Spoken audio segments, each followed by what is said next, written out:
from now on. The list is long. Joe's Tire out in Sullivan, Stonehill Wineries in Herman. They've all got Rhino Shield on their buildings. You can have it on your business or your house. Just call 877-25-RHINO. Let Darren come out and give. That's what you're thinking right Hi. now? Hello, we're here. Let's not talk about it. What are we talking about? Let's only talk about that. Let's talk about the show today. Let's talk about the show. As I said, you've got like a minute. Yeah, All right, today's YouTube poll, 600 days until the election. 600 exactly? Wow. Will it be Biden versus Trump, yes or no? I imagine you guys will have a lot of comments on this, so I will be reading them throughout the show and starring my favorite ones. At 12:25, Hans von Spakovsky will be on with us. You want to talk about our guests in the 1 o'clock hour? Yeah, Tyrus, which is always fun. And then Dakota, what? I'm excited about Dakota Wood. I'm too, actually. I was going to say that. Yeah, we're going to talk about how, the Russian drone... I wonder why Ryan is why are you excited? Well, because that footage is pretty compelling. Yeah. That we've seen today. And, he's just whenever he says this is what's going on, you're like, that's the truth. Yes, sir. Yeah. Okay. And I just really respect him and like him. But they're showing it again, actually, probably right behind us in a second. That looks super intentional. And the fact that they released it seems like a big deal. I don't think that's what they're saying. They're saying that it wouldn't have been intentional, that guy could have taken himself out of the sky, which is why it would not have been intentional.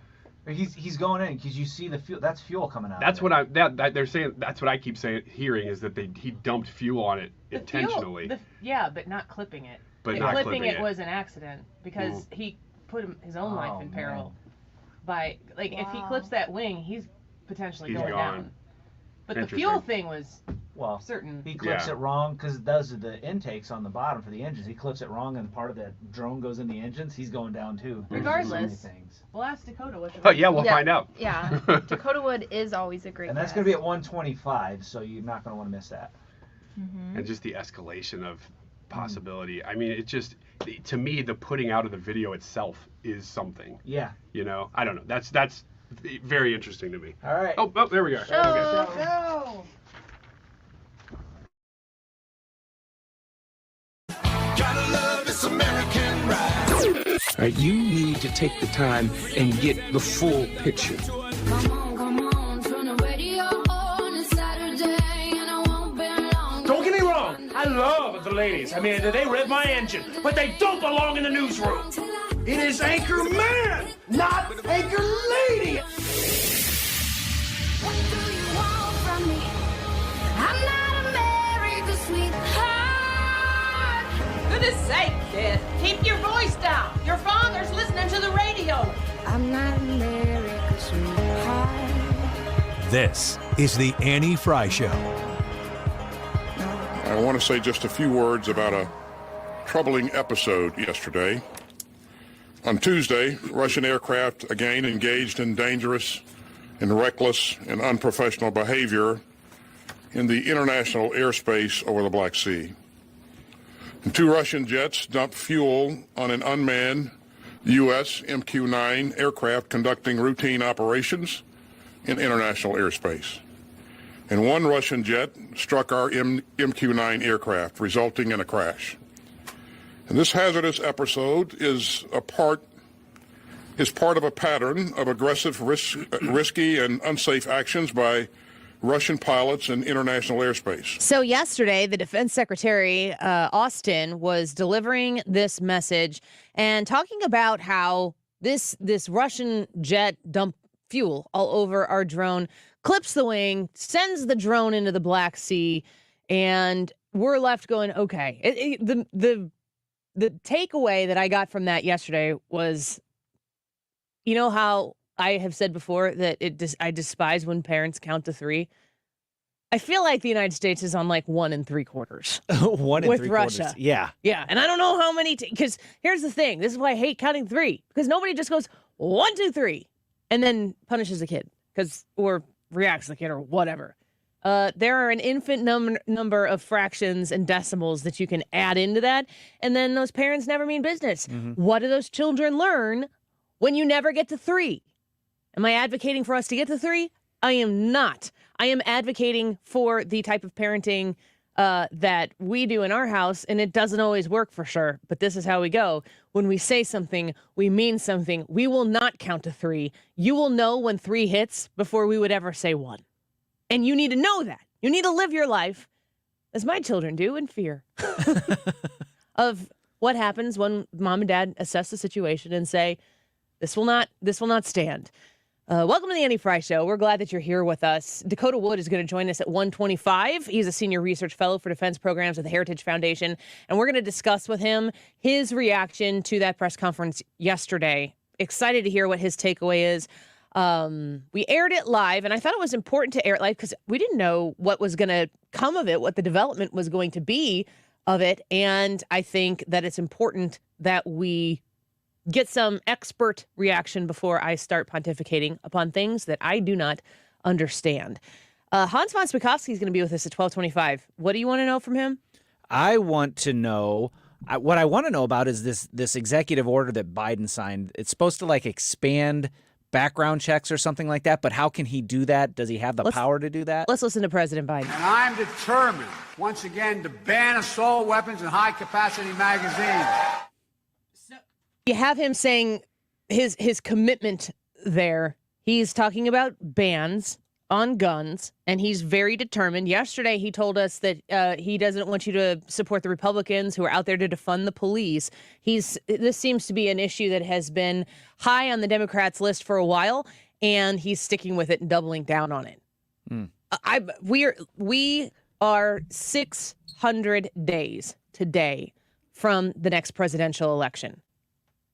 Now, I feel like that seems like a low number because I've been watching this countdown on my phone since it was in the 800s. So I'm okay with that. 600 days. Tomorrow it will be a 5 in front of it. Only 600 sleeps, children. Oh, man. Until we can elect a new president. But the question is, are we going to elect a new president? Somebody who's brand new. Are we going to make it to through the primary season where we are pushing in new thoughts and new ideas?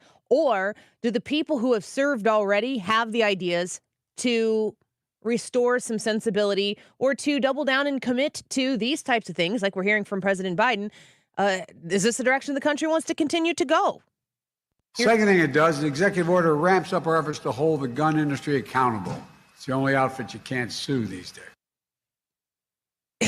If you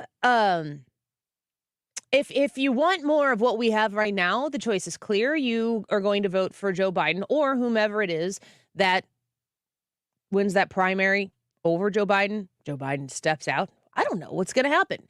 I talk to people, on background or off the record, and I'm always asking them, do you really think Joe Biden's going to run again? And the answer is always, I don't see any reason right now to think that he's not, which is basically saying, I can't believe it, but I think he's going to run again.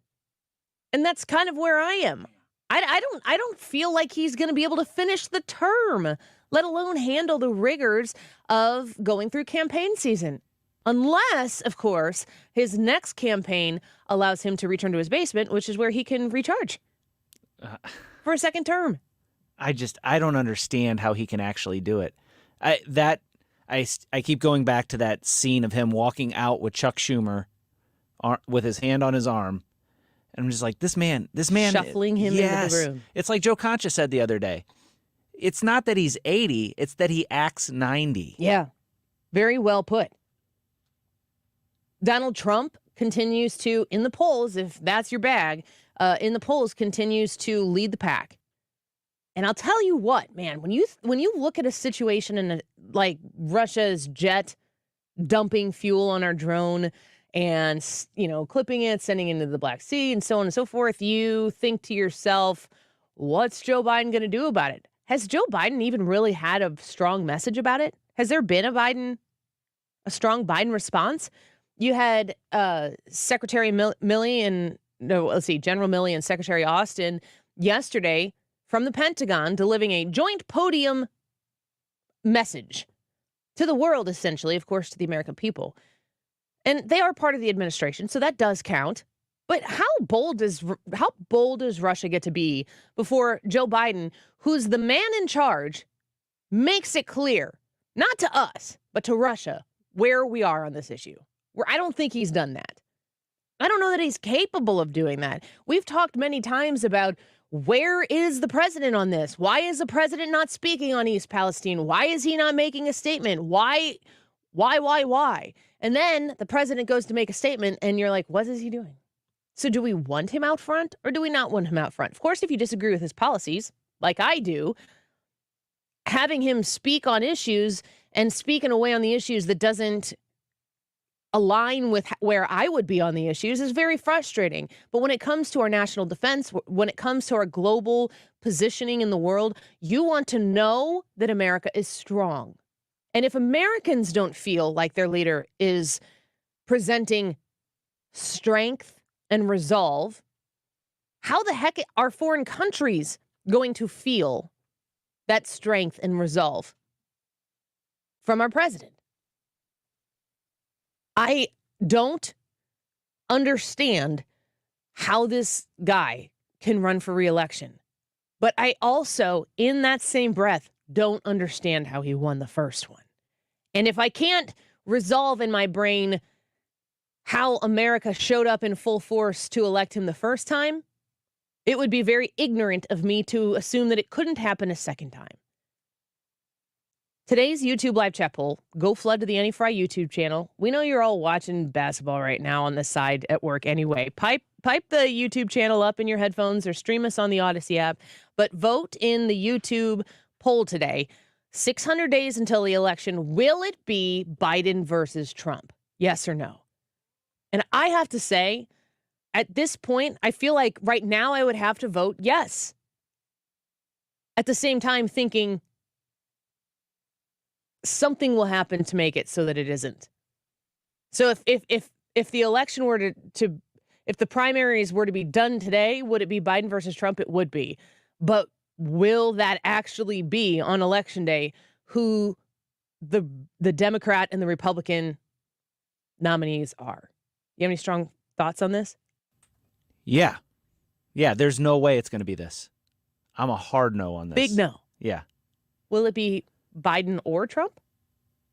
It might be an or, but it's not going to be Biden and Trump. I really think that a lot of what Ron DeSantis is potentially doing right now, I think he knows exactly what he's doing. I think he has a target date in mind, but I think that the postponing of any sort of official announcement from Ron DeSantis is putting pressure on what the Democrats are going to do. And the Democrats need to determine pretty soon, for fundraising purposes and so on and so forth, assuming it's not going to be Joe Biden, they are going to need to get their themselves in the game. I don't know where the ball is on the Democrat side, but I think that I think Donald Trump running against a non-Biden Democrat nominee, Donald Trump's in big trouble. Mm-hmm. I think that this is weird. I think that Donald Trump's best chance to win is against Biden. Mm-hmm. But I think Biden's best chance to win is against Trump. Yep. So I don't know where that shakes out. I think Ron DeSantis and a non-Biden nominee, Ron DeSantis is our best chance to run against Gavin Newsom. A fresh face on the left, I think, requires a fresh face on the right. If it's going to be Biden, I think it can be Trump. All I want is for it to not be a Democrat who wins. Right. That's where I am on this issue. I would vote for Tulsi Gabbard for president if somehow or another she managed to win the Republican nomination. But I'm here to tell you, that's just to illustrate the fact of how far I would go as a Republican to vote against a Democrat, because I don't think that Tulsi Gabbard has Republican conservative values. I think she's great. I think she's wonderful. I want to know what she says and thinks on things. But the idea that Tulsi Gabbard should be representing the Republican Party, she has to first be a Republican. Yes. If she's not. She gets under your skin. No, not Tulsi. People about Tulsi. People about Tulsi get under my skin because they're like, yeah, Tulsi Gabbard. It's like, what? She's a Democrat. And she's like, liberal. In principle. Yes. And No, she's not what you think she is. Just because she's on your side and she's calling out the Democrats, she's still I would call her a principled Democrat who holds to the values of America, but from a Democratic view. She's not willing to go along with the machine and the direction that the Democrats are going, but that doesn't mean that she's on your side. If she ran the world and got her way, would she want to become a Republican and influence the Republican Party, or would she prefer a principled Democrat Party? Principled Democrat Party. Which is good for her whatever. That's her thoughts, her opinions, her perspective. I don't know why Tulsi Gabbard always comes up. She always comes up every single time.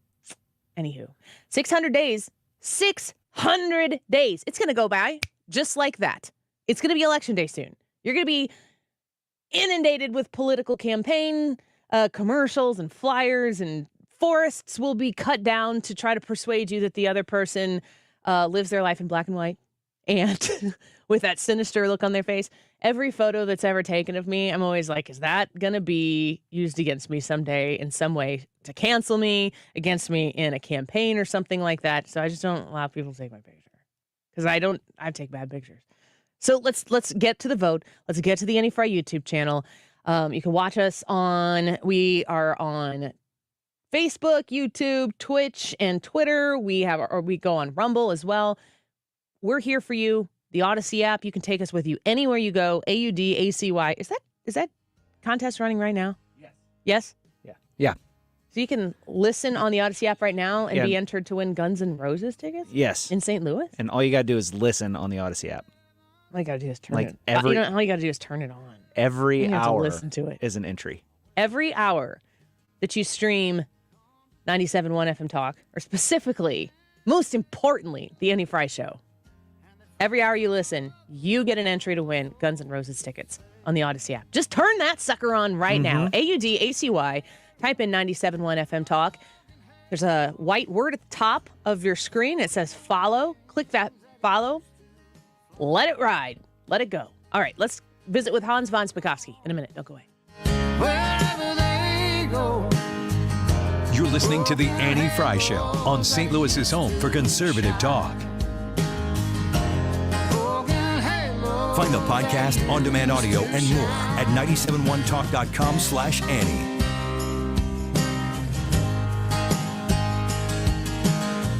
With the Wholesale Formula Seminar, discover how to start your own Amazon business. Hey, I'm Rick Manello. 2 years after attending the Wholesale Formula Seminar, I was able to sell my Amazon business for over $400,000. Hi, I'm Amy Sherlock. I attended the Wholesale Formula Seminar to learn how to work from home while raising my son. Today, I do $175,000 in sales per month. Hi, Ian Bauer. My first year averaged $45,000 a month in sales. Now I'm at $90,000 a month and hardly working. Whether you have a business and want to sell more on Amazon, retired, or just need extra money, America's Amazon expert Dylan Frost will show you how. Only $49.99 guaranteed or your money back. That's right. Discover the easy way to make money on Amazon with Dylan Frost's The Wholesale Formula 2-Hour Seminar, Tuesday, March 28th at 2 p.m. for the greater St. Louis area. Register at thewholesaleformula.com.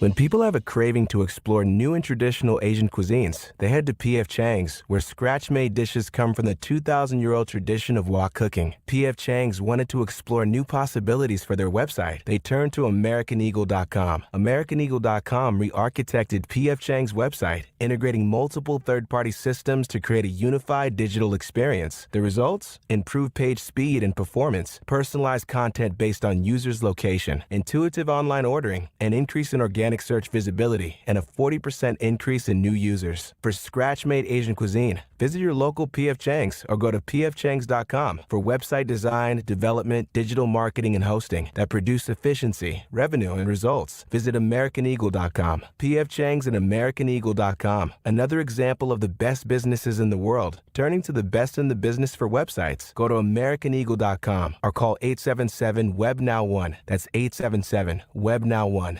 If you own a small business, you know the value of time. GetRefunds.com does too. That's why they've made it easy, no matter how busy you are, to apply for the Employee Retention Credit, or ERC. Go to refunds.com to get started, and in less than 8 minutes, see if your business qualifies for ERC assistance. Your business may be eligible for a payroll tax refund of up to $26,000 per employee kept on payroll during COVID-19. GetRefunds.com has already helped clients claim over $3 billion in payroll tax refunds through the ERC, and they may be able to help your business too. There's no upfront charge either. They don't get paid until your business gets its refund. Many businesses believe they won't qualify based on incomplete or outdated information. So don't let this opportunity pass you by, because this payroll tax refund is only available for a limited time. Go to getrefunds.com. That's getrefunds.com. Ready to smell your best everywhere? You deserve a deodorant capable of actually controlling body odor, not just covering it up. Lumi is the whole body deodorant powered by science that controls unwanted odor for 72 hours on our pits, feet, and privates. We didn't create deodorant, we just changed everything about it. Lumi blocks odor from happening in the first place. It's aluminum-free and pH optimized to control odor safely on all the right places. And did I mention it's vegan and cruelty-free? With over 200,000 5-star reviews, I am so sure you're going to love it, or return it for free. There's a special offer for listeners. Use code 901 and get an extra $5 off a Lumi starter pack that comes with a solid stick, cream tube, free product of your choice, and ships free with code 901. LumeDeodorant.com, code 901 for an extra $5 off a Lumi starter pack. Love it or return it for free. That's LumeDeodorant.com, code 901. For details and a list of all station contest rules, visit www.971talk.com/rules. Cast your vote where it really matters. Local school boards. The Save Our Schools rally is Tuesday, March 28th. Come meet the candidates who align with your values. Go to 971talk.com/events and join us March 28th, 5 to 8 p.m. at Wenty's in Chesterfield.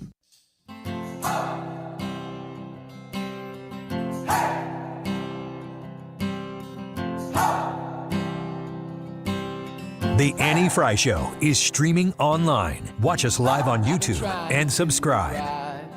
I've been living a lonely life. I've been sleeping here instead. I've been sleeping in my bed. Sleeping in my bed.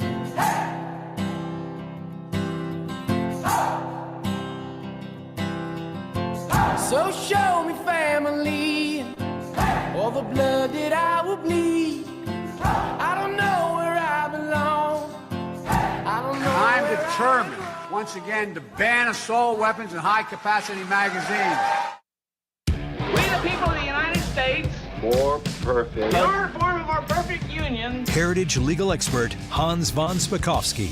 Well, it's always a great day when we get to speak with Hans von Spakovsky. And one of these issues that seems to kind of be a very priority issue for President Biden is his effort to ban assault weapons and high-capacity magazines.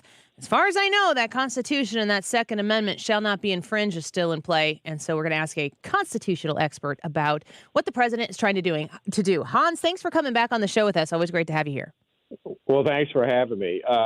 Look, what Biden is trying to do is violate people's Second Amendment rights. And, you know, he's just being absurd. Look, we maintain a database at the Heritage Foundation that lists defensive gun uses all over the country. And the place, unfortunately, all too often, where people get killed, they get robbed with guns, are in gun-free zones. Okay, it's when people have the ability to defend themselves, and that happens all the time. That you see why we have a Second Amendment. And I don't know what he's talking about high capacity magazines, as if that makes some kind of difference in this whole issue. Because if he thinks that's going to somehow prevent some of the bad things that we see, I mean, he's just wrong about that. Yeah. And I always look at it on the surface. as rhetoric. We're moving into a campaign season. We're 600 days from today, from the election. And, the president might think, we haven't had a big news story lately, thank God, about guns to keep that issue in the forefront. When he comes out and talks about it, I wonder, is this something that he's going to effectively try to actually get through legislation on or sign an executive order on? Or is he just trying to make sure that the voters out there know that in 600 days he might be the ban and gun candidate? Do you see these comments that he's making as something that he expects to potentially take executive action on? Yes. I think it's a combination. One, he wants to be out in the press as the gun control candidate. And second, look, the one thing we've seen the last 2 years is he has no compunction whatsoever about abusing his power as the chief executive to try to use executive branch agencies to do all kinds of things that are far beyond their power. I have no doubt that part of what they're going to do is push the ATF to go way too far, to go far outside their statutory authority to try to do everything they can to limit and restrict people's Second Amendment rights. Well, I live in the state of Illinois across the river from the Mississippi here, from St. Louis, where I'm sitting right now. And Illinois is constantly pushing this issue. And I always feel like Illinois is the place where a lot of these things are tested. Governor Pritzker certainly is very, very proud of how far progressive they have gone on a whole host of issues, and gun control is certainly one of them. They passed these in a supermajority General Assembly. Governor Pritzker signs them. They know it's going to go to the courts, but it seems as though they're testing things in the state of Illinois that they would like to do on a broader level. Do you look at the states as the different comparisons that we have in different states, like you were talking about, gun-free areas is where these crimes are happening?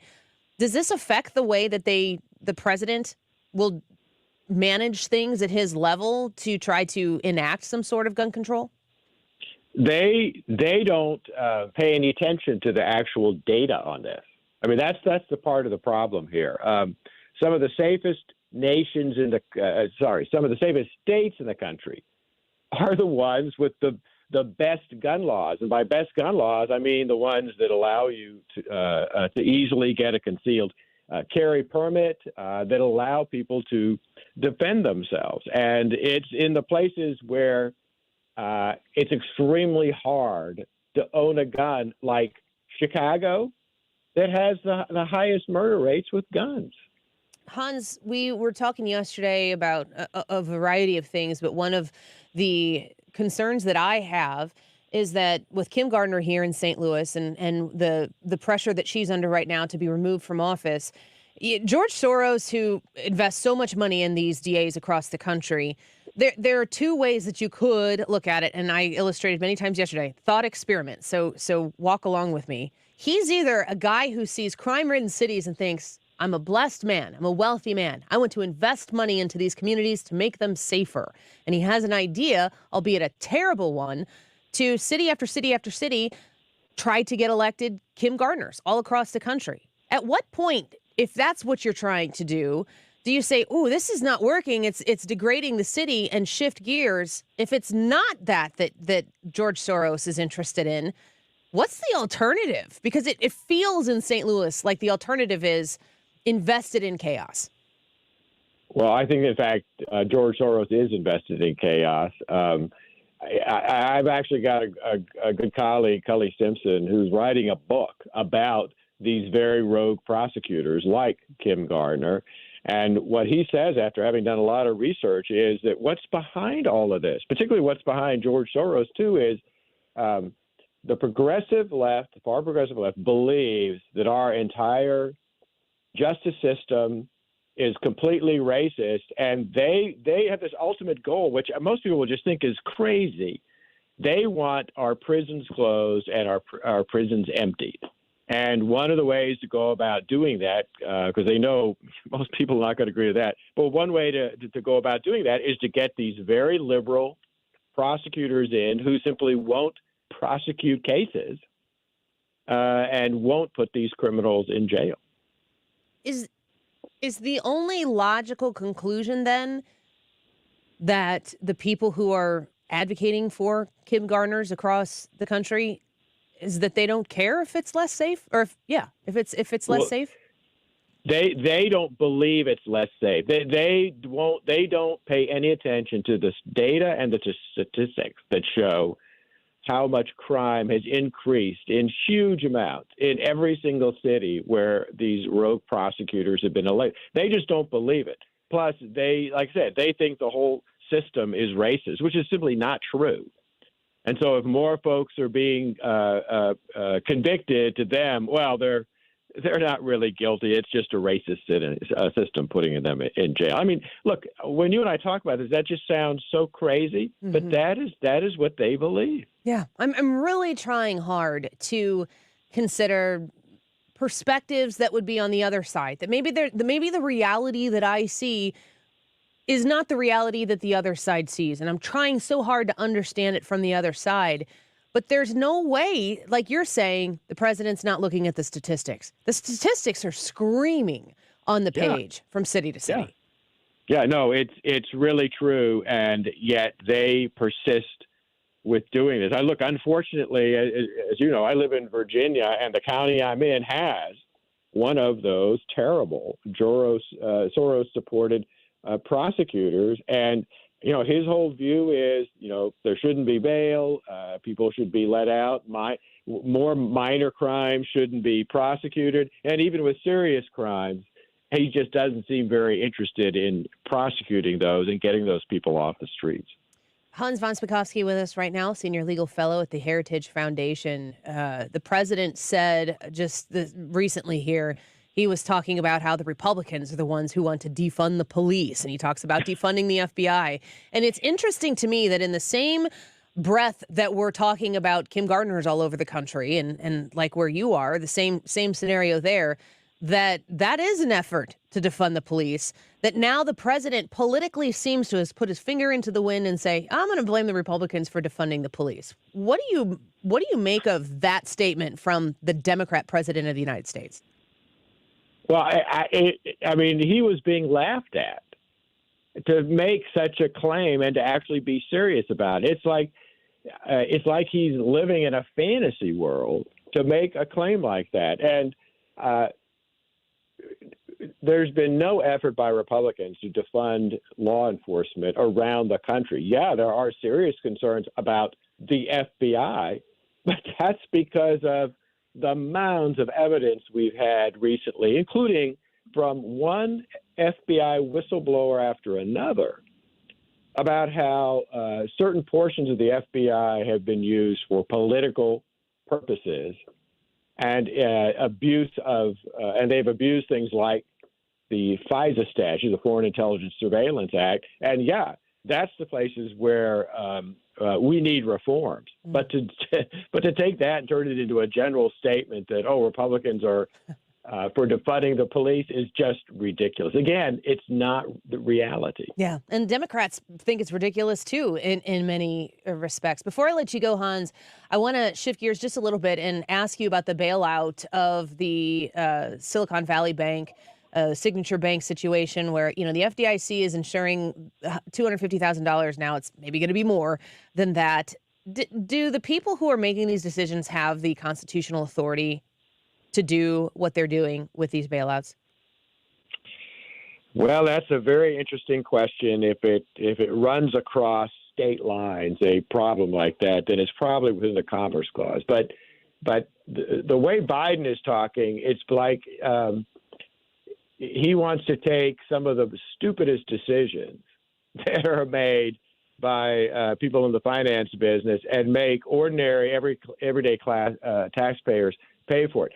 I have no problem with the FDIC protecting middle-class people, protecting up to $250,000 their bank accounts. But anything above that, the taxpayers shouldn't be paying for that. What they ought to do is require banks to get private insurance to cover the bigger investors. I don't think middle-class people should be bailing out multi-millionaires. Yeah, if the understanding is there that the government's going to step in, and by way of government, I mean taxpayers are going to step in to bail these people who are exceeding that $250,000, the millions and millions of dollars, it kind of makes other banks out there go, well, I don't know that we have so much to be worried about here, which is no, exactly not good. Right. You're right. Yeah, that's the problem with that. It's like no matter how badly you run things, why the government's going to bail you out. And when the government bails you out, it's all of us ordinary taxpayers who are bailing out, like I said,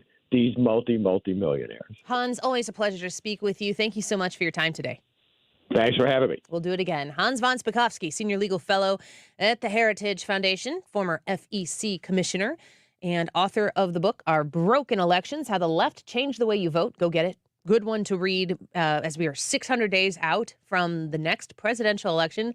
You have 600 days to read that book. You probably need to read it in the next 200 days in order to act upon it and become a part of the solution for the 2024 election. On the Annie Frey YouTube channel, come say hello. We are going to get the whole crew in here. Wiggins America is going to take over the studio in a couple of minutes. But today's YouTube live chat poll, 600 days until the election. Will it be Biden versus Trump? Yes or no? I'm not asking who's going to win. I'm just saying, are these going to be the nominees? Yes or no with 600 days to go?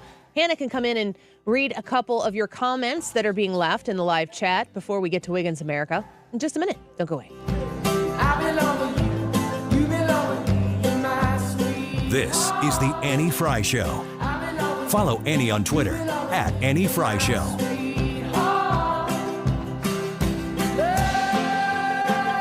Finding great people to hire is like trying to find a needle in a haystack. It's pretty difficult, right? Well, ZipRecruiter has mastered finding a needle in a haystack, so they take it to the next level.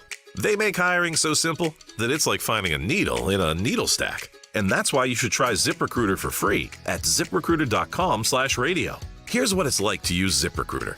They have so many qualified candidates that it's easier to find the right ones for your roles.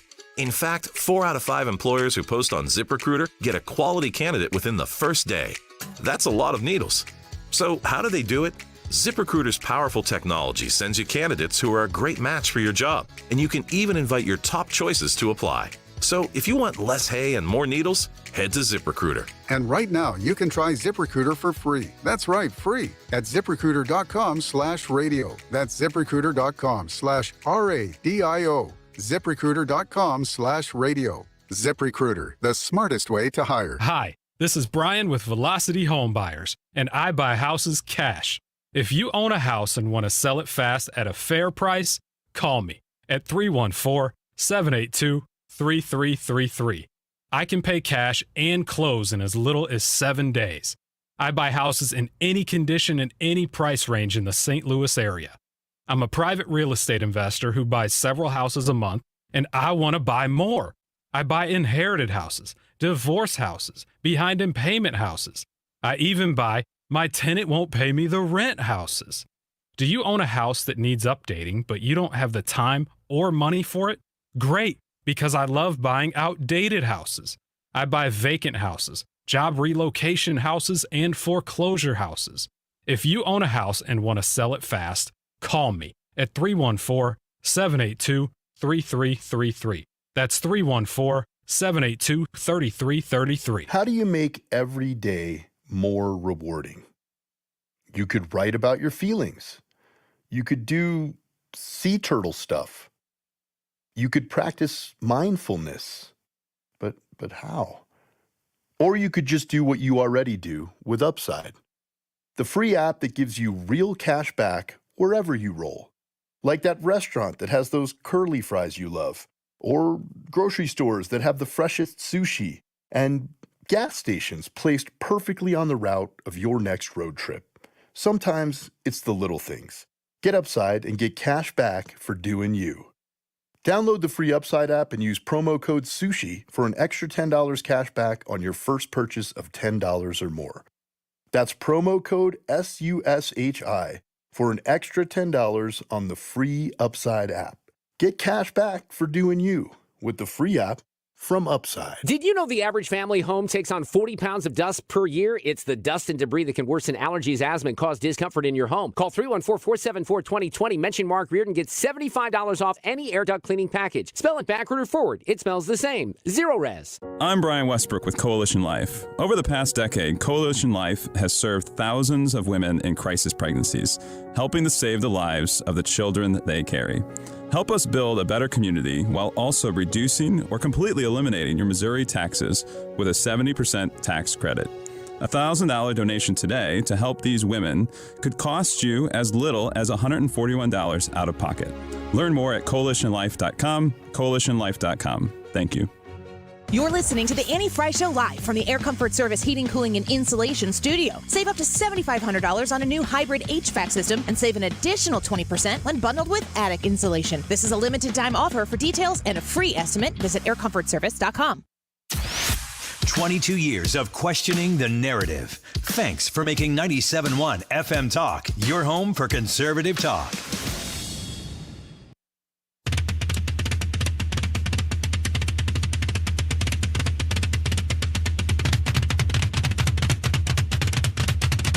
This is the Annie Frey Show. Interact with Annie on Facebook. The Annie Frey Show.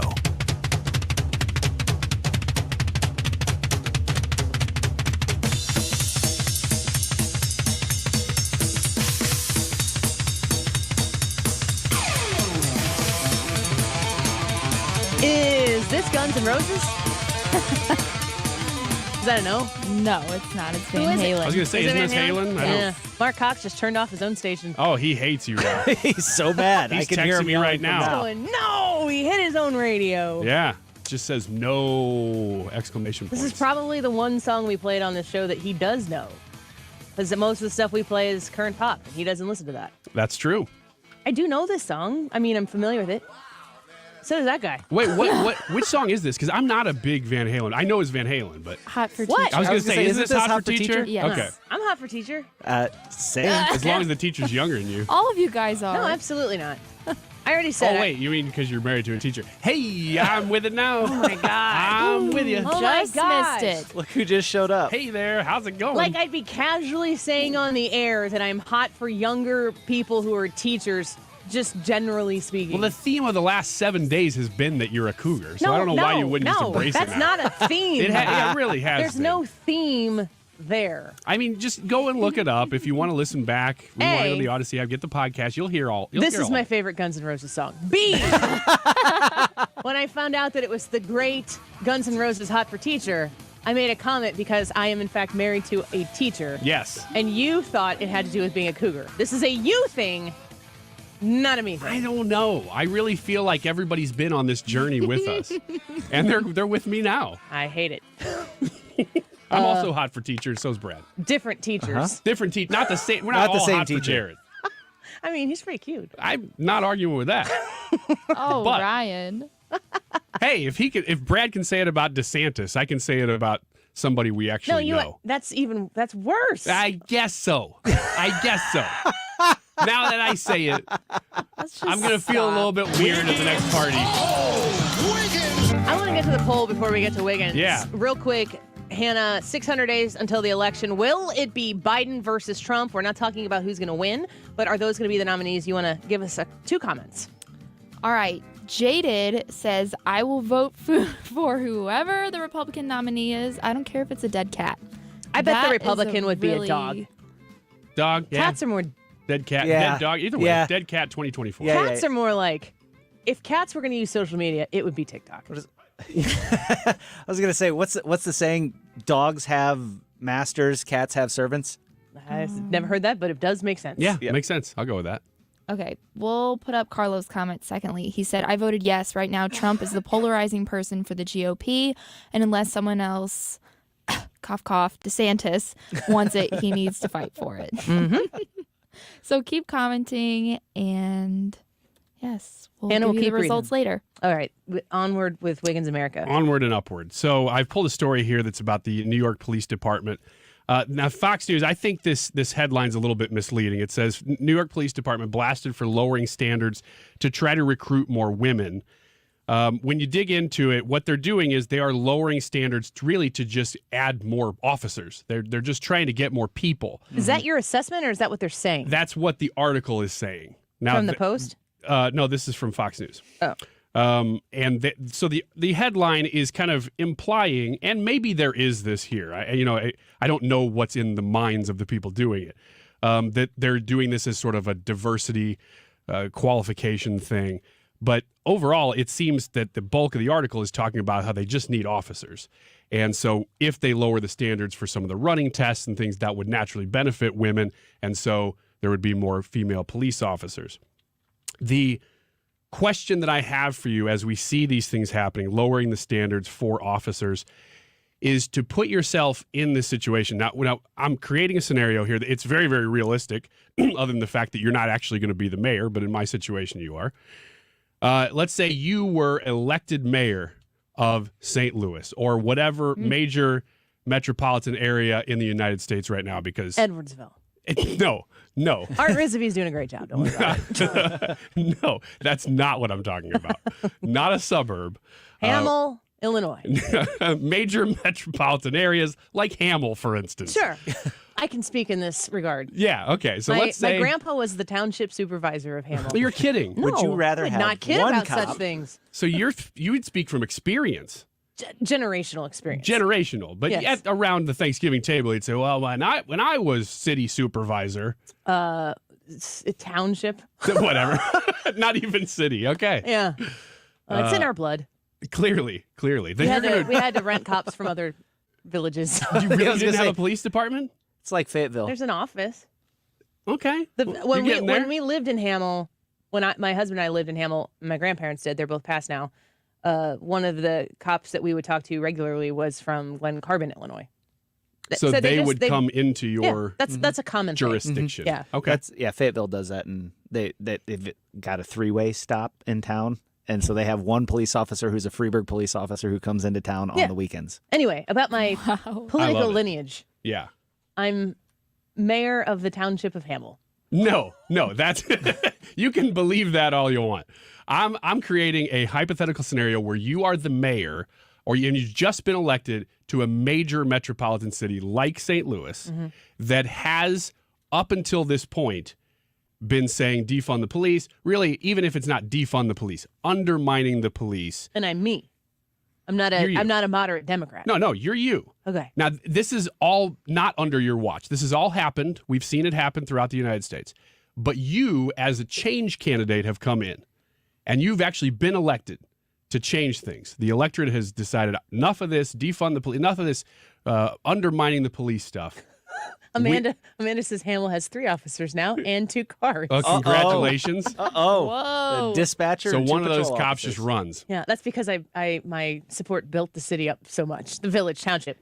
He's on a motorcycle. Yeah. Back when Grandpa was there, it was Got a only bike cop. one cop. Actually, he's probably on horseback, but go on. And a horse. Hey, slow down! At least he had the horse. The other officer's just running. The other thing, and there's businesses in Hamel that you could theoretically steal from now, but it's such a lovely town. Why I highly would you recommend it. Make America Hamel again. I'm not even joking. I know. Mahama. So I'm the mayor so of the you metropolis. coming from Hamel, people said, man, you did a great job in Hamel. Unbelievable job. Hamelopolis. Yeah. This Hamelite has come along and really changed that town. Let's get her in here for mayor of St. Louis. And this applies to not just Annie, but Hannah and Brad. I want to know what you would do. Now, you can't change the past, so we all see what has happened. But now you're the change candidate. You've come in, and they have elected you to make things better, get rid of crime.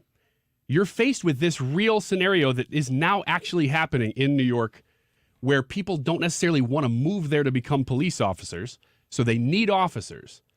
Do you do what they're doing? I think it's a mentality more than it is anything else. The people who sign up to be police officers, there are people who come to be in the city of St. Louis because they actually want to fight crime. Yes. They want to find it. They want to root it out. They want to expel it. And we go, why would anybody want to do that? Well, that's because we are not them.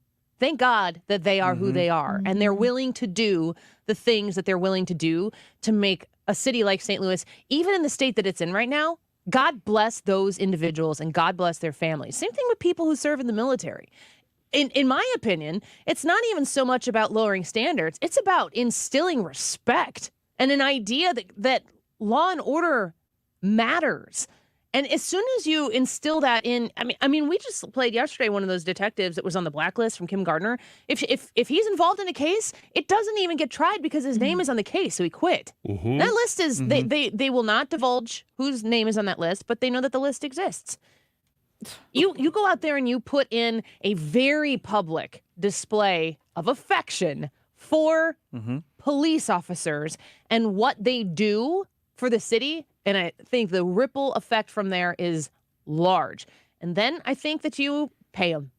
You make sure you make sure that they are taken care of while they're in office, while they're in their position, after they're in their position. You make it worth their time because, I mean, they're paid for by tax dollars. You want tax revenue, you need a safe city. That's where it starts. That's all true, but I think that even so, you're talking about people who feel the call. They feel called to go into police work, so they're going into a place like this because they want to make a difference. They're having trouble finding those people. So in this scenario, why would you want to go into New York City and be a cop? Well, I agreed. I mean, completely agreed. But if given this choice, day one of your mayorship, Hannah or Brad too, do you then, you're obviously sending the right message. So the respect is returning, but it takes time. Do you go ahead and lower standards temporarily, which is what New York's doing? Well, I think to that get you more can. offers, I think you can lower standards if it's a physical standard. There are a lot of really, really good applications for women to be police officers to assess situations in ways that would be different than a man. Why? Because men and women are different and they handle things differently, and women bring different assets to the table. I think that just like adding in the idea of having more counselors available to people who are in distress is a good thing. But when do you use them? How do you use them? Where is it a preemptive measure, or are you like, let's send in this therapist in the middle of a crisis situation when everybody's cracked out? That's not the time. It's too late for that. Yeah. Maybe afterwards, if you're lucky for there to be an afterwards. But you could lower standards if it's a physical standard. I don't think you should. If that's what it takes to fill out the office, but I think that maybe different responsibilities within the force need to have specific standards because they just do. Otherwise, you're putting the people in the line of fire in a situation where they're not physically capable to manage the requirements of it. You can't do that. But I would take anybody who would be capable of meeting the rigors of specific jobs and saying, you want to be qualified to do that? Then you need to learn how to do this. You want to be qualified to do that? You need to learn how to do or be able to manage this. Lowering physical standards is completely different than lowering moral standards, too. You're right. And general training. Yeah. Right. I would not lower the physical standards. If you want to be a cop, then you do what you need to do to be able to do these things. I was looking through the article and I saw kind of some of the stuff that they were asking. It's not incredibly high. What are they asking? Because the people don't know what they're asking. It was a mile and a half run in 14 minutes. And then there was the other big one that I saw. There was a 6-foot barrier that they had to be able to mantle. And they changed that to a chain link fence, which would be a little bit easier to get over. I agree that those standards are, I think, easier to lower than training standards, which is what we kept hearing about the Tyree Nichols case with those officers, that they'd actually lowered the training standards. But I will disagree with you. I would, on day one, to answer my own question, I would lower these standards to get more people in and then slowly raise them back You up. could also do it in a probationary way that you have to meet the actual standards in a specific amount of time, and maybe there's an exemption. I don't know. I love police officers. Tyrus, when we come back.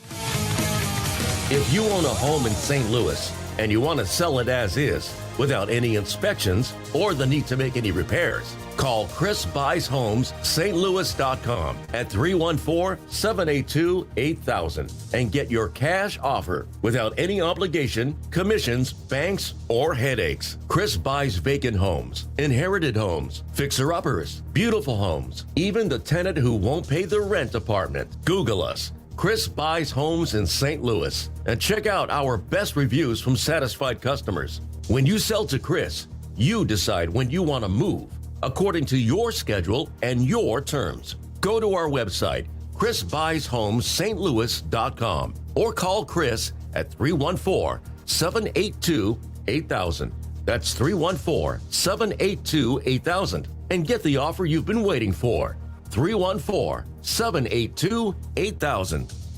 Did you know the IRS is a super creditor? Hi, I'm Lance Drury with the Lance Drury Law Firm. The IRS is the only creditor that can create a bill for you without your permission, then drop the hammer and aggressively collect it by wiping out your bank account, seizing your assets, and levying your wages.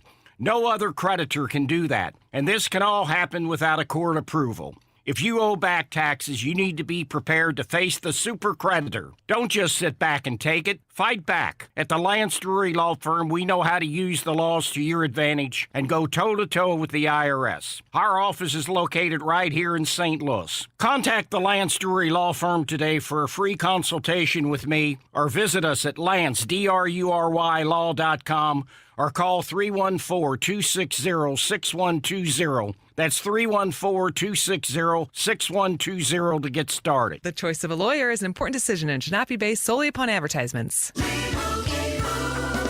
And Doug. Hey, listener. Welcome to Limu's Karaoke Lounge, where Liberty Mutual customizes your car insurance so you only pay for what you need, and the music never stops. Hit it. There's an emu with a full-time job.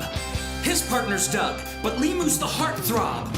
Grubs and worms, that's what Limu eats. Gotta fuel up to save you money and hit the streets. Only pay for what you need at libertymutual.com. Liberty, liberty, liberty, liberty. I'm Scott Trout, attorney and CEO of the domestic litigation firm Cordell & Cordell. We help men deal with the life changes triggered by divorce, such as child custody and property division, among many others. But life changes also occur after divorce. These changes can make parts of your existing court order irrelevant. If you feel a modification to your court orders might be necessary, talk to us at Cordell & Cordell. We're a partner men can count on. The choice of a lawyer is an important decision and should not be based solely upon advertisements. 600 Kelwood Parkway, Suite 310, Town & Country, Missouri, 63017. CordellCordell.com.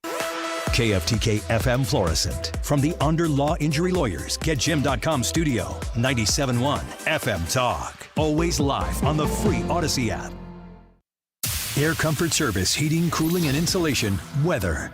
Lots of wind for our Thursday afternoon, periods of rain. Temperatures will try to get to 63, but it's not going to feel that warm at all. Think mainly in the 50s. Tonight, periods of rain turns into a cold rain late tonight. Some rumbles of thunder, very windy. A little wet snow mixing in late tonight, 28. Friday, clouds in the morning, partly sunny in the afternoon, windy and colder, 42. This is 97.1 FM Talk Chief Meteorologist Dave Murray. The only other person who has ever been arrested in this case, who the state attorney said is now admitted to being the triggerman. Fox's Phil Keating. Bridegan was ambushed when he stopped to get a tire out of the road after dropping off twins from his first marriage at his ex-wife's house. They were in a bitter custody fight, though prosecutors are still not confirming any possible motive for the murder. 2 Republican senators accused the president of overreach on the Second Amendment. The Biden administration's executive order expanding background checks evades the American legal system to get a political outcome. Liberals will do anything and everything, the law be damned, to get their way. Senators Lindsey Graham and John Kennedy say they'll introduce new gun legislation aimed at putting into federal law 2 Supreme Court decisions on the right to have a gun and to protect yourself even outside your home. The White House firing back at House Oversight Committee Chair James Comer, who says subpoenaed documents show a possible money trail from China through a Hunter Biden business associate to the president's daughter-in-law, Beau Biden's widow. Democrats on the House Oversight Committee say the Republican investigation is an overly broad and partisan inquiry into private citizens who've never held office. Critics say Hunter Biden has been under investigation for several years, and prosecutors have yet to charge him. Fox's Rich Edson, a White House spokesman, accuses Congressman Comer of a disgusting and bizarre attack on the president's family. America is listening to Fox News. Finding great candidates to hire can be like, well, trying to find a needle in a haystack. Sure, you can post your job to some job board, but then all you can do is hope the right person comes along, which is why you should try ZipRecruiter for free at ziprecruiter.com/free.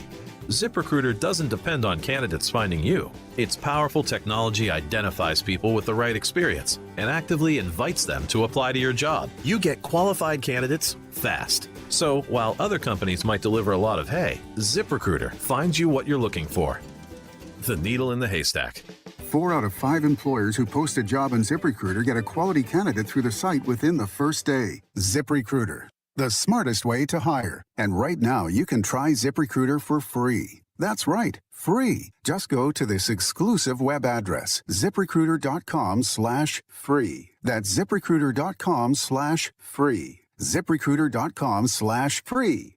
It's the best part of the week. The Mark Reardon Show Fish Fry Fridays continue, and this time we're in Manchester. Come join us for a meal and the live broadcast at Christ Prince of Peace Church. We're in Manchester, Missouri this Friday for the Mark Reardon Show Fish Fry Fridays on 97.1 FM Talk. We've been here 30 years, 30 Christmases in this house, and we have the traditions that most families have. That's Terry talking about her experience with Rhino Shield ceramic coating. We did Rhino Shield 14 years ago, and the house still looks the same as the first day. Rhino Shield really worked with me to help me get just the right nice soft yellow, and it's 14 years later, and it's the same color. The main reason Terry called Rhino Shield is because it's backed by its 25-year transferable warranty. It just sounded wonderful that we could have the house coated with Rhino Shield and not have to worry about it again for 25 years. Take it from Terry. Give Rhino Shield a call now for a free evaluation. 877-25-RHINO. 877-25-RHINO. Or visit 877-25rhino.com. There have been neighbors that have come by and said, "Did you just have your house painted?" Because they wanted to know who the contractor was. And I said, "No, it's actually Rhino Shield." 877-25rhino.com. Surprise! Surprise! You know, surprise parties, they can be fun, right? Well, financial surprises, not so much, especially when you're retired, like finding out you owe more in taxes than you thought you would, or having to go back to work to make ends meet. Maybe you think you'll be okay, but why not double check just to be sure? Call Marvin Mitchell at Compass Retirement Solutions and schedule a retirement double check. Marvin and his team have been helping families plan for retirement for more than 15 years. Call 314-373-1598 to schedule your retirement double check with Marvin Mitchell at Compass Retirement Solutions. That's 314-373-1598. Don't let a financial surprise derail your retirement dreams. Give Marvin and the team a call, 314-373-1598. Firm offers insurance services, investments, and services offered through Compass Retirement Group, a registered investment advisory in Missouri and in Illinois. Are you tired of feeling sick and tired? I'm Dr. Nick Barnes of Health From Within Family Chiropractic. Our simple 5-step approach aligns your health naturally.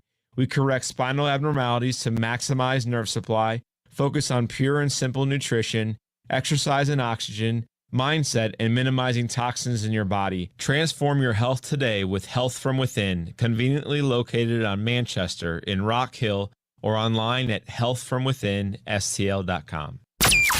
That is exactly what I needed to hear. Thank God someone here knows what they're talking about. That's us. That's right. Gotta love this American ride. All right, you need to take the time and get the full picture.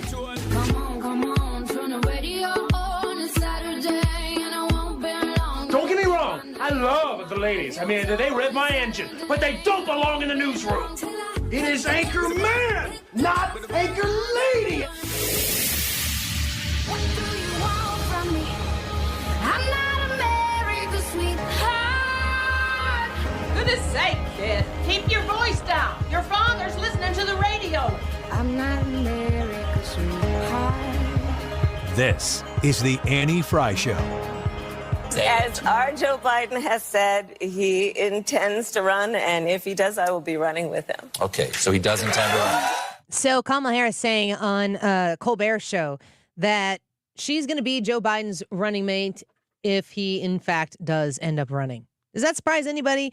Are you expecting it to be a Biden-Harris ticket? Our YouTube live chat poll today, if you go to the Annie Frey YouTube channel in the live chat portion of our live broadcast, you can vote in this poll, 600 days until election, from today, 600 days.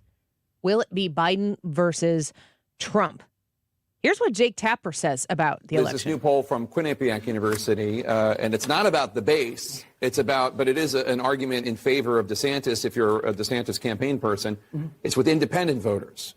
In a head-to-head matchup, 49% of independents favored DeSantis over Biden 45, But then you have a Biden-Trump matchup, and 50% of independents go to Biden versus 42% for Trump. Obviously, it's way early, and DeSantis hasn't even announced a candidacy, although that hasn't stopped Congressman Chip Roy from endorsing him. So if you listen to Jake Tapper there talk about something we discussed a little bit earlier there, I think that Ron DeSantis's plan to potentially announce at a later date, he's not said that he's going to run. They always announce that they're going to announce. I'm surprised they don't announce that they're going to announce that they're going to announce. I think that's where we are right now. I think you are here. When you think about the fact that Joe Biden hasn't come out and said, it's interesting to me when people are like, why isn't if Ron DeSantis is running, he should come out and say he's running. Well, what about the president, who's the de facto candidate for the left? When should he come out and say what his intentions are? There just seems to be a lot of, there's like a standoff right now, a Cold War of sorts of who's going to be in this battle 600 days away from right now. So yesterday on The View, Whoopi Goldberg used a word, and it was a word that apparently she got called out for afterwards because she apologized for it. Now, the word that she used is gypped, and it's short for gypsy, and it's a way, the reason why you're not supposed to use that word is it's a way to classify a group of people, because gypsies are, it's a classification of people. There are gypsies in the world. There used to be a reality show about gypsies. You ever watch that? No. It's a very interesting. I watched it. It's just a very interesting lifestyle. But the abbreviation of that word is a way to say that somebody got cheated by something. And so if you say that word, then you're implying that anybody who would be a gypsy would be somebody who would cheat you, and that is not accepted.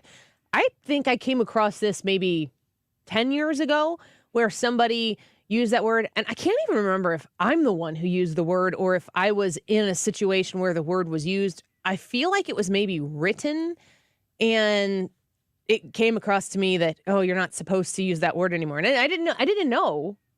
I think somebody else used it, because I kind of remember, I don't have a feeling of guilt. And if I do something like that and it's wrong, I have an immense feeling of guilt. And I carry it with me for the rest of my life. Every time a scenario like that will come up, I'll be like, I can't believe I did that. I feel so bad about it.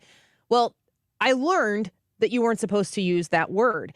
Whoopi Goldberg comes out afterwards and says this from her office. You know, when you're a certain age, you use words that you know from when you were a kid or you remember saying, and that's what I did today, and I shouldn't have. I should have thought about it a little longer before I said it, but I didn't. And I should have said cheated, and I used another word, and I'm really, really sorry. This 21 seconds of sound has me thinking a lot of different thoughts that aren't necessarily even on the same train. The first is, I think the way she came out and apologized for saying something that she felt bad that she said is completely okay. It's completely what you're supposed to do.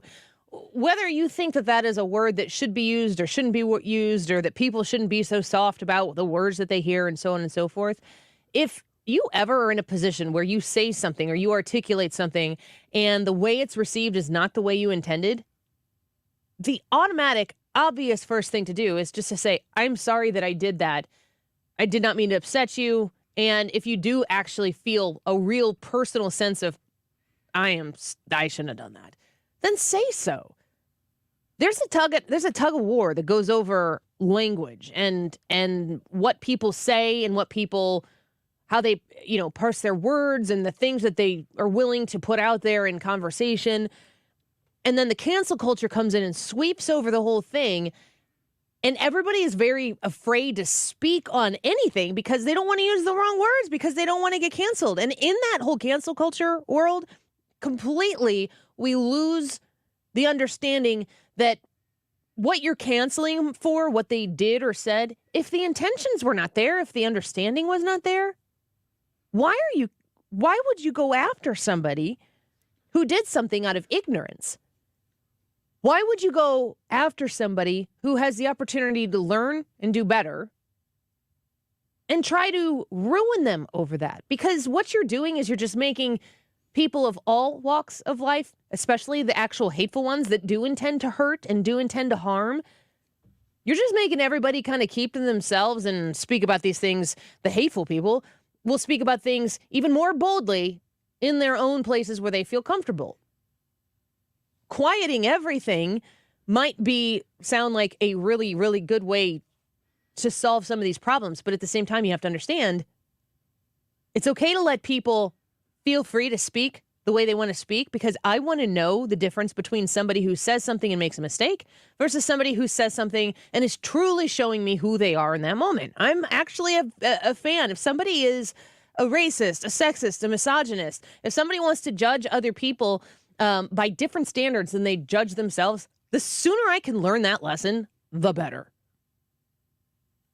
So for Whoopi Goldberg to come out and say, listen, I said this, I should have thought about it. It's a word we used to use. It's not a word we really need to be using now. I want to tell you I'm apologizing for it. I should have said something different. I actually think that that's 100% the way it should go. I don't know that Whoopi Goldberg holds other people to that standard, though. No. I don't know that you can watch The View and listen to the way that they, like lionesses around their prey, pick apart easy carnage and destroy it for the sake of the public spectacle, which is where it kind of frustrates me. So I want to give Whoopi credit for coming out and just saying, you know what? I shouldn't have said that. I should have said something else. My bad. I apologize. But that's not the way that The View conducts their business. They are in the business of making entertainment and sport out of destroying other people for judgments that they make with their coffee cup in front of them. Whoopi snacks in front of them. It's my favorite clip ever from Whoopi. Where are my snacks? She comes out and she will attack other people in the same way that she's appropriately asking for forgiveness, essentially, by apologizing in this instance. I just want everybody to be held to the same standard. And it makes me think about cancel culture and the way that people will be so aggressively hateful and awful to one another for the sake of their own political points. You want to talk about intention? That is 100% selfish. When you go out and you attack people and you make these broad statements that say that nobody's ever allowed to say this, and anybody who has ever said that, they're all this type of people. Massive generalizations. They're always used for your own particular gain. Brad sent me this tweet from earlier, and it's from Keith Olbermann, which another example of Keith, I don't even know where to consume Keith Olbermann other than tweets that conservatives get a hold of and go, oh my gosh, look at this, which is great for me because that means Keith Olbermann isn't relevant enough to, in real life, make it into my consumption.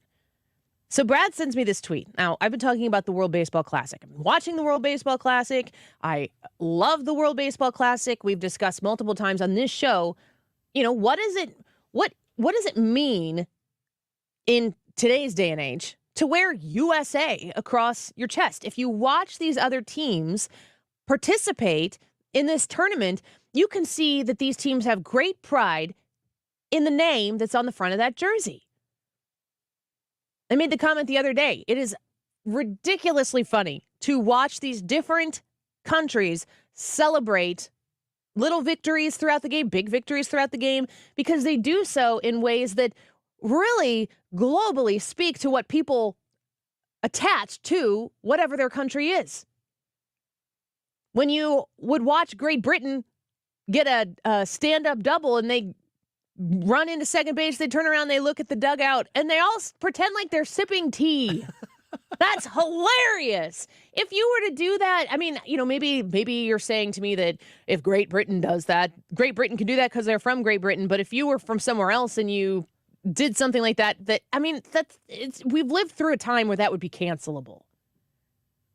Different countries are identifying themselves in their, hand gesture celebrations in ways that are stereotypical about the countries that they represent.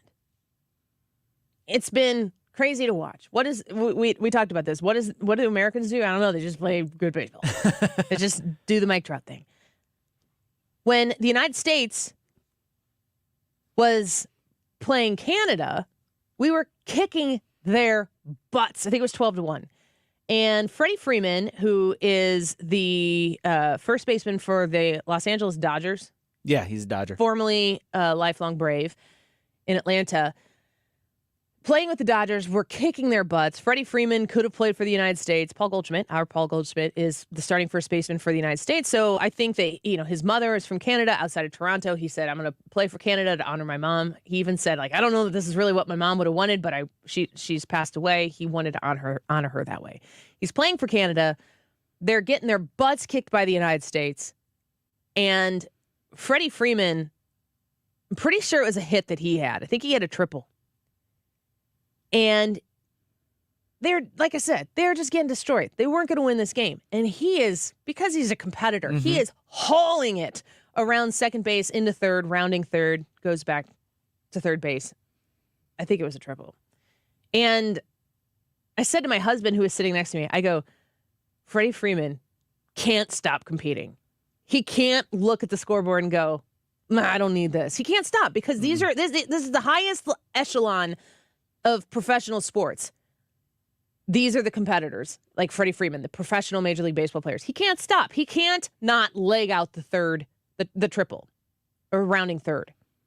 And I said to my husband, this is where, if I'm a Dodgers fan and I'm watching Freddie Freeman run these bases, I'm going, don't do it, don't do it, don't do it, don't do it. I go, this is where he, in the completely useless game, rounds third, pulls a hammy, and everyone is face palming, going, oh my gosh, why? Well, these are premier athletes. This is what they do.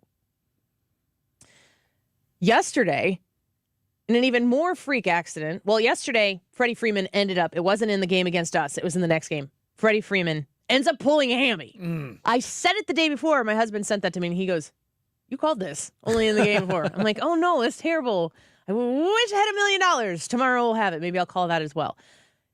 Yesterday, Puerto Rico's playing the Dominican Republic. I was watching it because Yadier Molina is the manager for Puerto Rico, and he was doing a fantastic job, and it's always fun to see Yadi trending on Twitter and to watch the people who love him and the people who hate him. They're all great. I love them all. Don't go away. You make my day. And so I'm watching this game. Puerto Rico ends up winning. Yay, Yadi. Super awesome. Happy for you. Way to go. Good job. Team celebrates because they're moving on in the World Baseball Classic. They're celebrating. And Edwin Diaz, who, if you know a little bit about baseball, he's the trumpet guy from the Mets. He's the guy who, when he goes out from, if you think about Mariano Rivera and Enter Sandman, he's the guy who walks out of the outfield, maybe Wild Thing from Major League. That might be something that you're familiar with. He walks out to a song that was very, very, very popular last year, and it's his thing. It's a signature thing. It's awesome. It's one of my favorite things in sports. Edwin Diaz is celebrating with his team, and he goes down with a knee injury. It's not even in the game. These are tragic situations. These are unfortunate. I would imagine, as a Major League Baseball player, organization, or owner, that when you send your high dollar premier players to go play for the United States, you got to think, there's going to be somebody who gets hurt during this tournament. I just hope it's not my guy. It's very sad. Edwin Diaz knew the risks when he played in this. He made a decision. He's not being forced to be there. He made a decision to play for Puerto Rico, for his country. He wanted to do it. That's why he's there. He was having the time of his life, up to the injury. Freddie Freeman, he knows what he was doing. He made this decision. The team let him go. This is Keith Olbermann's take. This is his tweet. First, Freddie Freeman, now Edwin Diaz. The WBC is a meaningless exhibition series designed to get you to buy another uniform. To hell with the real season and split up teammates based on where their grandmothers got laid. Call it off now. Keith Olbermann, you have denigrated every one of these men to being the product of their grandmothers who got laid. Your dismissive nature about where they came from, who they come from, suggests to me that the only thing that matters to you about these people is how they can contribute to the master that they serve in the American Major League Baseball profession. How do you apply that to the same argument that people, I mean, Keith Olbermann owns the far left of the far left. He sits belly up to the bar with the most progressive among us. If you're suggesting to me that the whims and the desires of these individual players, the things that they want to do, the things that they want to accomplish, based on a heritage that they hold dear to their heart, and a name that they want to wear across the front of their chest to represent on a global stage, should not matter. Their wants and desires should not matter, because there's a whole organization, there's a whole industry back home making money off of these very, very high dollar assets. And the only thing tying them to what they're doing is the fact that their grandmother got laid somewhere. Imagine applying that mentality to American history. Imagine looking at where people have come to this country, how they have gotten to this country, and talking about the dismissive nature. It doesn't even matter where grandma got laid. Are you kidding me? It doesn't matter where you came from. None of that matters because there's a master to serve here. I think you get my point. Didn't see Keith Olbermann. I did not have it on my bingo card that Keith Olbermann would be making that kind of advocacy. Sometimes when you allow people to speak out loud, they show their true colors. I appreciate Keith Olbermann for reminding us of how disgusting his are. Dakota Wood's going to be with us when we come back, and we're going to talk about the press briefing that was delivered yesterday by Austin and Millie. We covered it live at this time yesterday. And we're going to talk about what's the American reaction to the Russian jet that downed our drone in the context of everything else that's going on in the world. What does Dakota Wood have to say about it? He tells us when we come back. The Annie Frey Show is streaming online. Watch us live on YouTube and subscribe. That tonight's gonna be a good night. That tonight's gonna be a good night. I feel it. That tonight's gonna be a good night. That tonight's gonna be a good night. That tonight's gonna be a good night. I feel it. So saving money is simple when you go to a place that understands the whole system is set up so that your shopping experience there helps you save money. Ruler Foods, Ruler Foods, Ruler Foods, Ruler Foods. I could just say that the whole time because, listen, it's just that simple. I don't feel like I need to convince you to keep going back to Ruler Foods again and again. You just need to go there once, and you're going to be sold just like I was, like my family was. I visit the one in Collinsville, Illinois. It's the one closest to me, but there are Ruler Foods located all across the Missouri and Illinois St. Louis metro area. I understand if you've driven past it before. I understand if you're like, oh, but Annie, I go grocery shopping on Thursdays at 9:15 in the morning and I need to be out by 9:56, and you just have your routine. Add one stop into Ruler Foods, maybe on Wednesday, the day before, walk through, see what they have, see how you can save, and then go on along your normal grocery shopping trip, but don't pass up the opportunity to save without having to clip coupons on great brands, name brands, Kroger brands at Ruler Foods prices, the whole bit. Find the Ruler Foods nearest you online at rulerfoods.com.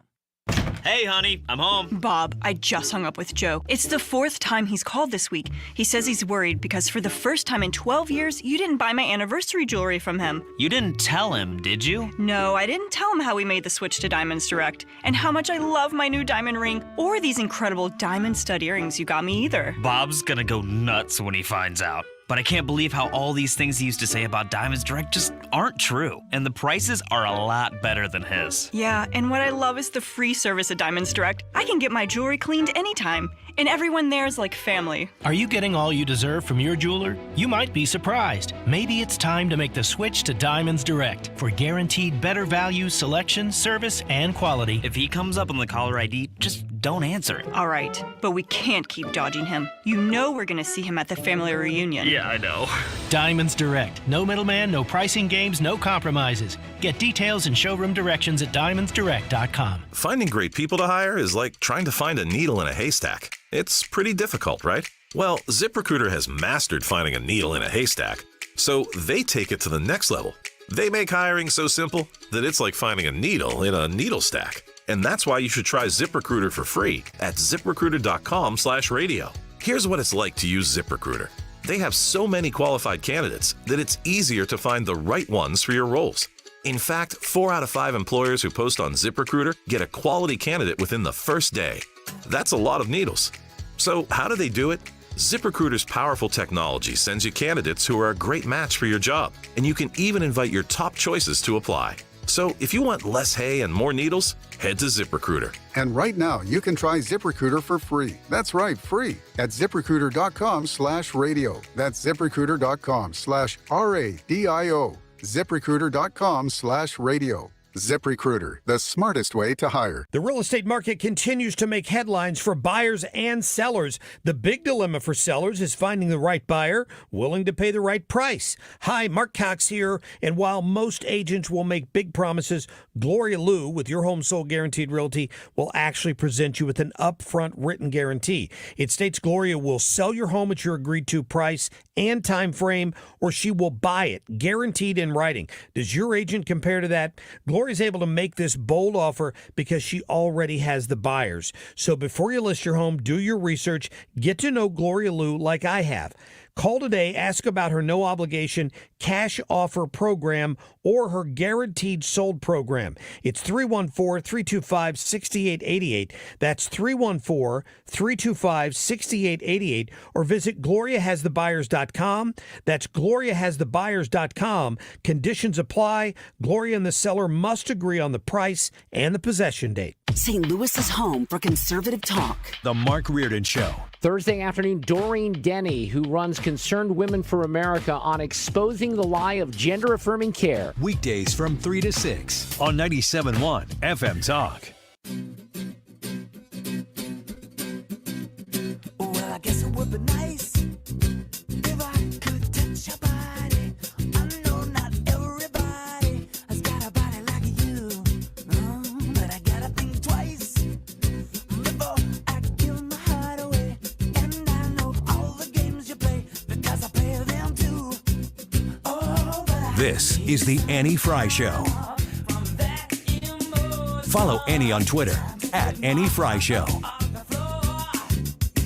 I want to say just a few words about a troubling episode yesterday. On Tuesday, Russian aircraft again engaged in dangerous and reckless and unprofessional behavior in the international airspace over the Black Sea. And 2 Russian jets dumped fuel on an unmanned U.S. MQ-9 aircraft conducting routine operations in international airspace. And 1 Russian jet struck our MQ-9 aircraft, resulting in a crash. And this hazardous episode is part of a pattern of aggressive, risky, and unsafe actions by Russian pilots in international airspace. So yesterday, that's the Defense Secretary Austin calling the Russian downing of a U.S. drone a troubling episode. Well, let's ask Dakota Wood, somebody who we trust on these issues, to give us his reaction. Senior Research Fellow for Defense Programs at the Heritage Foundation. Welcome back to the show, Dakota. Always great to have you here. What fun to have chats with you. So thanks for having me on. Of course. What was your reaction? We carried the whole press conference yesterday because we thought there might be a bold statement being made there. Did they make one? Not really. I mean, these interdiction episodes, whether it's U.S. aircraft interdicting a Russian bomber coming across our northern airspace, Alaska or what have you, or Taiwan interdicting Chinese aircraft as they start to penetrate Taiwanese airspace. These sorts of meeting engagements do occur, right? But it really strikes the news when an aircraft is damaged. And you'll probably recall some years back, there was the Hainan Island incident, right, where an American anti-submarine warfare aircraft was flying in international airspace down along the coast of China, intercepted by Chinese aircraft. One of the pilots did a crazy maneuver, clipped the American airplane, and it had to conduct an emergency landing on a Chinese island. And then they, held the crew hostage for a while and, pilfered all the usable stuff out of the airplane. So these things do happen. War in Ukraine, Black Sea, very contentious area. The U.S. is going to want to know what's going on. So having a drone flying a surveillance mission over international waters and international airspace is perfectly legal, perfectly understandable. The Russians are going to do a lot of chest beating. They want to send their message that they're not going to tolerate us knowing what's going on, and so it results in this sort of incident. Bad flying on the part of the Russian pilot, clipping the aircraft like that. So he might get scolded, but then again, maybe Putin gives him a medal, But I think the big takeaway here, all joking aside, is that there are big powers, these countries, always kind of vying for dominance, for prominence, for the perception of are they in control or not? Is the U.S. weak, and incompetent? Do we have to put up with these kinds of shenanigans from the Russians or not? And so this kind of a statement from Austin, it has to be strongly worded, but we need to see action or consequences of some type behind the rhetoric that just always comes out of the White House and the Pentagon under the Biden administration, but it's not often followed by a perception of competent control of the situation, right? So easy to say a big game, but what are you going to do about this? Of course, yeah. You have to be able to follow your words with action, or at least make sure that the world understands that you would follow your words with action. Dakota Wood with us right now, Senior Research Fellow for Defense Programs at the Heritage Foundation. A lot of us have seen the video of this jet flying over the drone, fuel spilling all over the drone, and then the clipping of that drone with the Russian jet. How much of this was intentional? Well, the intercept was absolutely intentional. A pair of aircraft, normally always fly in pairs, come up to mess with the thing. It's funny that you'd have manned jets messing with a drone. I mean, it's kind of juvenile, but it's a very capable platform with great sensors on it, cameras, probably conducting an electronic surveillance sort of mission, radio intercepts or something along those lines. So they're going to try to interfere with the operation of the aircraft. So that interdiction was certainly intentional. Actually downing it, probably not. If you look at that film, it's either both aircraft each making one pass or the same aircraft making two passes, and they want to drench it in fuel, hoping to disrupt the electronics, to make it more difficult for it to conduct its mission. But on that second pass, the plane gets too close to it. Right. And I just don't think that was an intentional maneuver to damage or destroy the aircraft. I think that was unintentional. And so we'll have to just, see what happens. Now, they're trying to retrieve the thing, but where it plummeted into the Black Sea, it's like 4,000 or 5,000 feet deep. So unlikely they would be able to recover it. But if they did, the Pentagon has already said it doesn't have any usable data, which means they wiped the hard drive remotely before they give it the command to ditch into the water. Dakota, when we compare, the United States flying a drone in international airspace, completely illegal to do that, and you're doing maybe some reconnaissance or surveillance or whatever it is, they're where they're supposed to be. Meanwhile, just a few weeks ago, it's yesterday's news now, I suppose, China's flying balloons over the entire country. Yeah. How do we compare the American reaction to both of these things?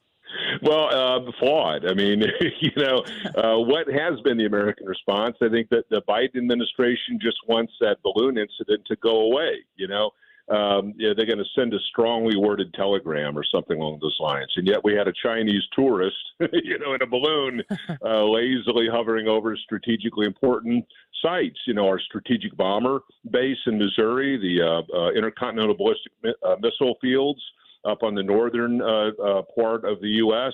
Got some insight into U.S. naval bases on the East Coast. And it was just really a terrible picture of America that we couldn't do anything about this balloon.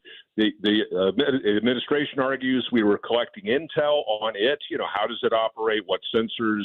What areas of interest were the Chinese in? You want to learn that kind of stuff. But I think it was a net negative.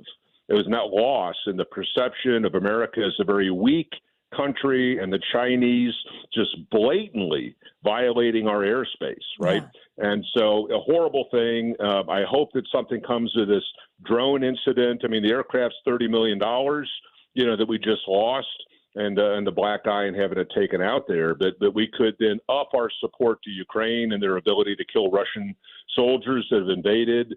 We could push harder to get Finland and Sweden both into NATO. I mean, there are other asymmetric sorts of things that we should be doing, and I'm really looking forward to some kind of an announcement out of the administration along those lines. You know, if you compare, or if you in contrast, the Russian jet, the Chinese balloon, the constant posturing out of North Korea, Iran doesn't seem to be, you know, our biggest American fans.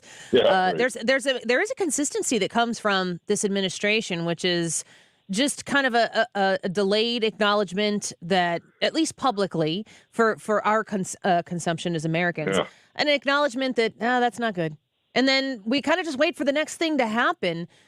Chris on our YouTube channel is watching right now, and he says, I feel like we're being poked. See how much they can get away with before we react. Do you agree with that? Well, I think that last word, right, is reactive.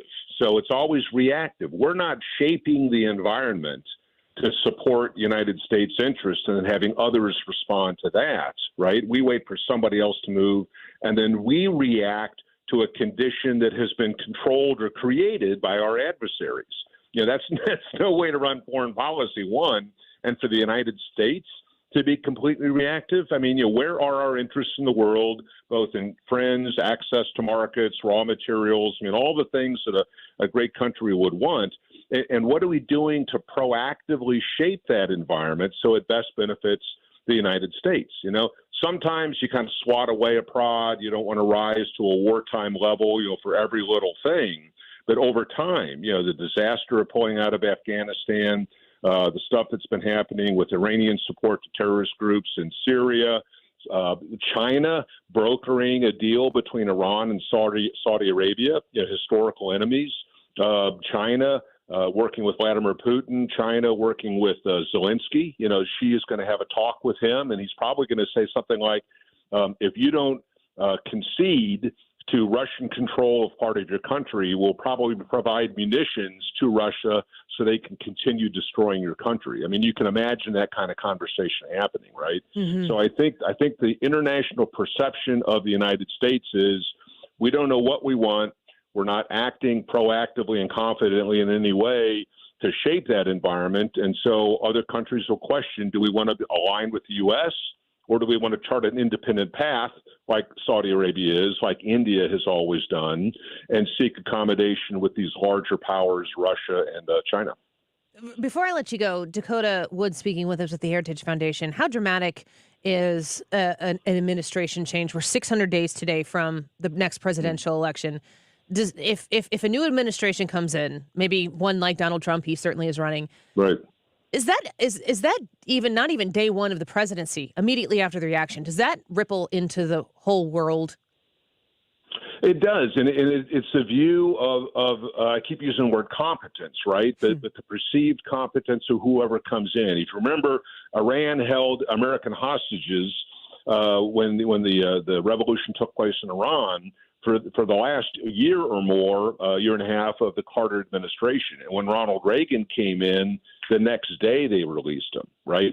So militarily speaking, the next president will have the military we have today, you know, but they could shape the environment by a much more muscular, not in making war on other people, but a much more confident foreign policy where if this individual has a track record, right, of consistency and being competent and really looking after America's best interests, then other capitals will take note of that. Elections do have consequences. They do. Dakota, thank you. Such a pleasure to have you back.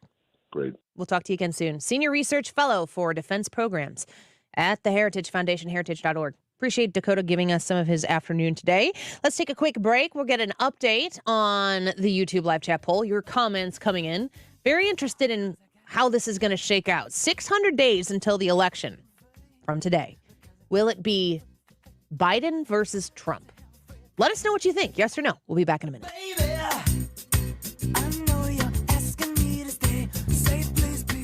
You're listening to The Annie Frey Show. Interact with Annie on Facebook. The Annie Frey Show.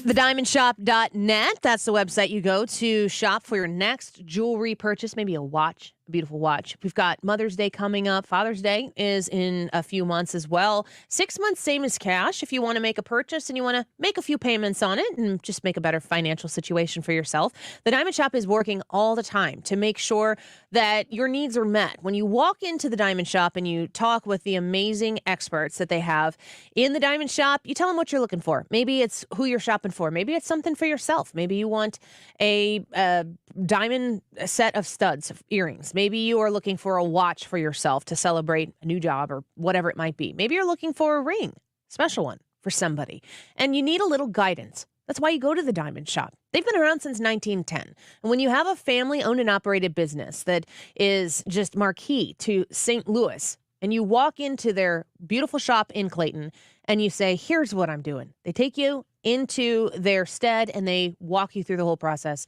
respect you and your budget and whatever it might be the entire time. And you are going to become an ambassador for the Diamond Shop as well because the experience is that great. You can become a VIP online and get special discounts and merchandise. Go to thediamondshop.net. Are you ready to smell better naked? I'm Dr. Shannon Klingman, the OBGYN creator of Lumi, the whole body deodorant that's clinically proven to control odor for 72 hours on pits, feet, privates, and beyond. It's pH optimized to safely and effectively control odor anywhere you have it, but wish you didn't. Plus, it's proven to work better than a shower with soap alone. Whether you shower twice a day or 3 times a week, Lumi works better. And did we mention it's aluminum free? With over 200,000 5-star reviews, I'm so sure you're going to love it, or you can return it for free. There's a special offer for listeners. Use code 901 and get an extra $5 off a Lumi starter pack that comes with a solid stick, cream tube, free product of your choice, and ships free with code 901. LumeDeodorant.com, code 901 for an extra $5 off a Lumi starter pack. Love it or return it for free. That's LumeDeodorant.com, code 901. How do you make every day more rewarding? You could write about your feelings. You could do sea turtle stuff. You could practice mindfulness. But how? Or you could just do what you already do with Upside, the free app that gives you real cash back wherever you roll. Like that restaurant that has those curly fries you love, or grocery stores that have the freshest sushi, and gas stations placed perfectly on the route of your next road trip. Sometimes it's the little things. Get Upside and get cash back for doing you. Download the free Upside app and use promo code SUSHI for an extra $10 cash back on your first purchase of $10 or more. That's promo code SUSHI for an extra $10 on the free Upside app. Get cash back for doing you with the free app from Upside. You've listened to 97.1 FM Talk. You've heard of Doug Voss of Voss Financial and Safe Money Radio, as he has been a staple as the financial expert on the station for many years. You can hear him on Safe Money Radio several times a weekend right here on 97.1 FM Talk. And you can talk to Doug Voss directly. Here's his number. Call Doug at 844-676-SAFE. That is 844-676-7233. Doug Voss is a registered representative. Securities offered through D.H. Hill Securities, LLLP. Member FINRA and SIPC. You're listening to the Annie Frey Show live from the Air Comfort Service Heating, Cooling, and Insulation Studio. Air Comfort Service offers insulation services. Did you know 9 out of 10 homes are under-insulated? Increase your energy savings and comfort with better insulation. For details, visit aircomfortservice.com. Connect with the personalities and give your feedback. 97.1 FM Talk is on Facebook, Twitter, and Instagram. For content that's additional to the radio, join us there.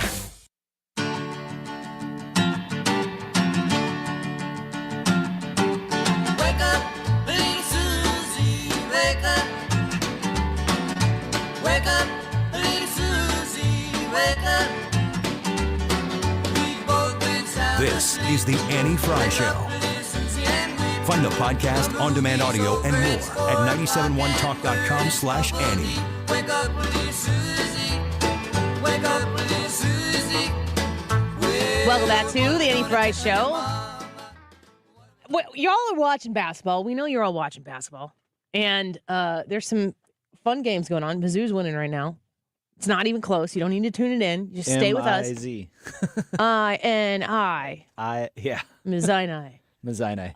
Do you cheer for Mizzou? I'll root for Mizzou when it's not Illinois. But if you ask me, are you a Mizzou fan or an Illinois fan? I'm an Illinois fan. Well, do people ask you either or? Mhm. As an Illinois person? Mhm. Are there Illinois people who are Mizzou fans? Mm-hmm. Why, are they paying tuition? I guess. I don't know. Hannah, Mizzou or Illinois? Mizzou, all the way. Lame. I Awesome. almost went to Mizzou. Awesome that you were orange today. Thank you. Oh, man. This is the Andy Fry Show shirt. Her shirt is orange and blue. I love it. And we appreciate it. So, Hannah, before I'm going to make a little bit of an announcement here about something we're going to do tonight. In a second, the YouTube live chat poll, 600 days until the election. Will it be Biden versus Trump? Brad, your thoughts? No, it will not. Do you want me Period. to elaborate? Because No. I don't know. Am I saving it or not? No, I mean, well, we already talked about it a little bit, but you said. Yeah, I don't think Biden's going to be the nominee. Mm. I think that Trump very well could be the nominee. Mhm. I'm still not 100% convinced of the Republican nominee. I am convinced Biden will not be the nominee. Here's how I think. I think my real answer is no, but this is how I live my life. I think my real answer is no, but I would say yes in this poll because yes, if either I'm right about the poll or I'm wrong about the poll and I win in real life. The idea that Biden and Trump aren't going to be the nominees, I think on both sides of that could potentially position us at least for more growth in the country. So I don't know. I'm conflicted with myself. I think the real answer is no, I don't think it's going to be Biden Trump. What do you think, Hannah? I voted no on the poll. I don't think either one of them are going to be the candidate. Do you have thoughts on who the candidates are going to be? I think hope, pray that Ron DeSantis will be the Republican candidate. I don't know who the Democrats are going to put up. You just don't think it's going to be Biden? No, I don't think he can even make it through his current term. That's where I'm at. I don't think it's going to be either one of them. Earlier, Brad, you said one or the other. My vote is that it's going to be neither of them. And I could not do another Trump versus Biden run. I do not want that to happen. Please do not make that happen. There is listening. You haven't even Please don't worked. make You that haven't happen. even worked in this environment during a presidential. You've done the midterm, and that's intense. I didn't sleep for like 3 months. I can't know. imagine what the presidential election is going to be like, especially 2024 with how much is at stake. And if it's the same, I'm already tired. if it's the same, can we just run the whole year of shows that we did the last time? I mean, essentially. Put them in there and yeah. All right. Give us some of the comments. If you want to vote in this poll, we want to know what you think.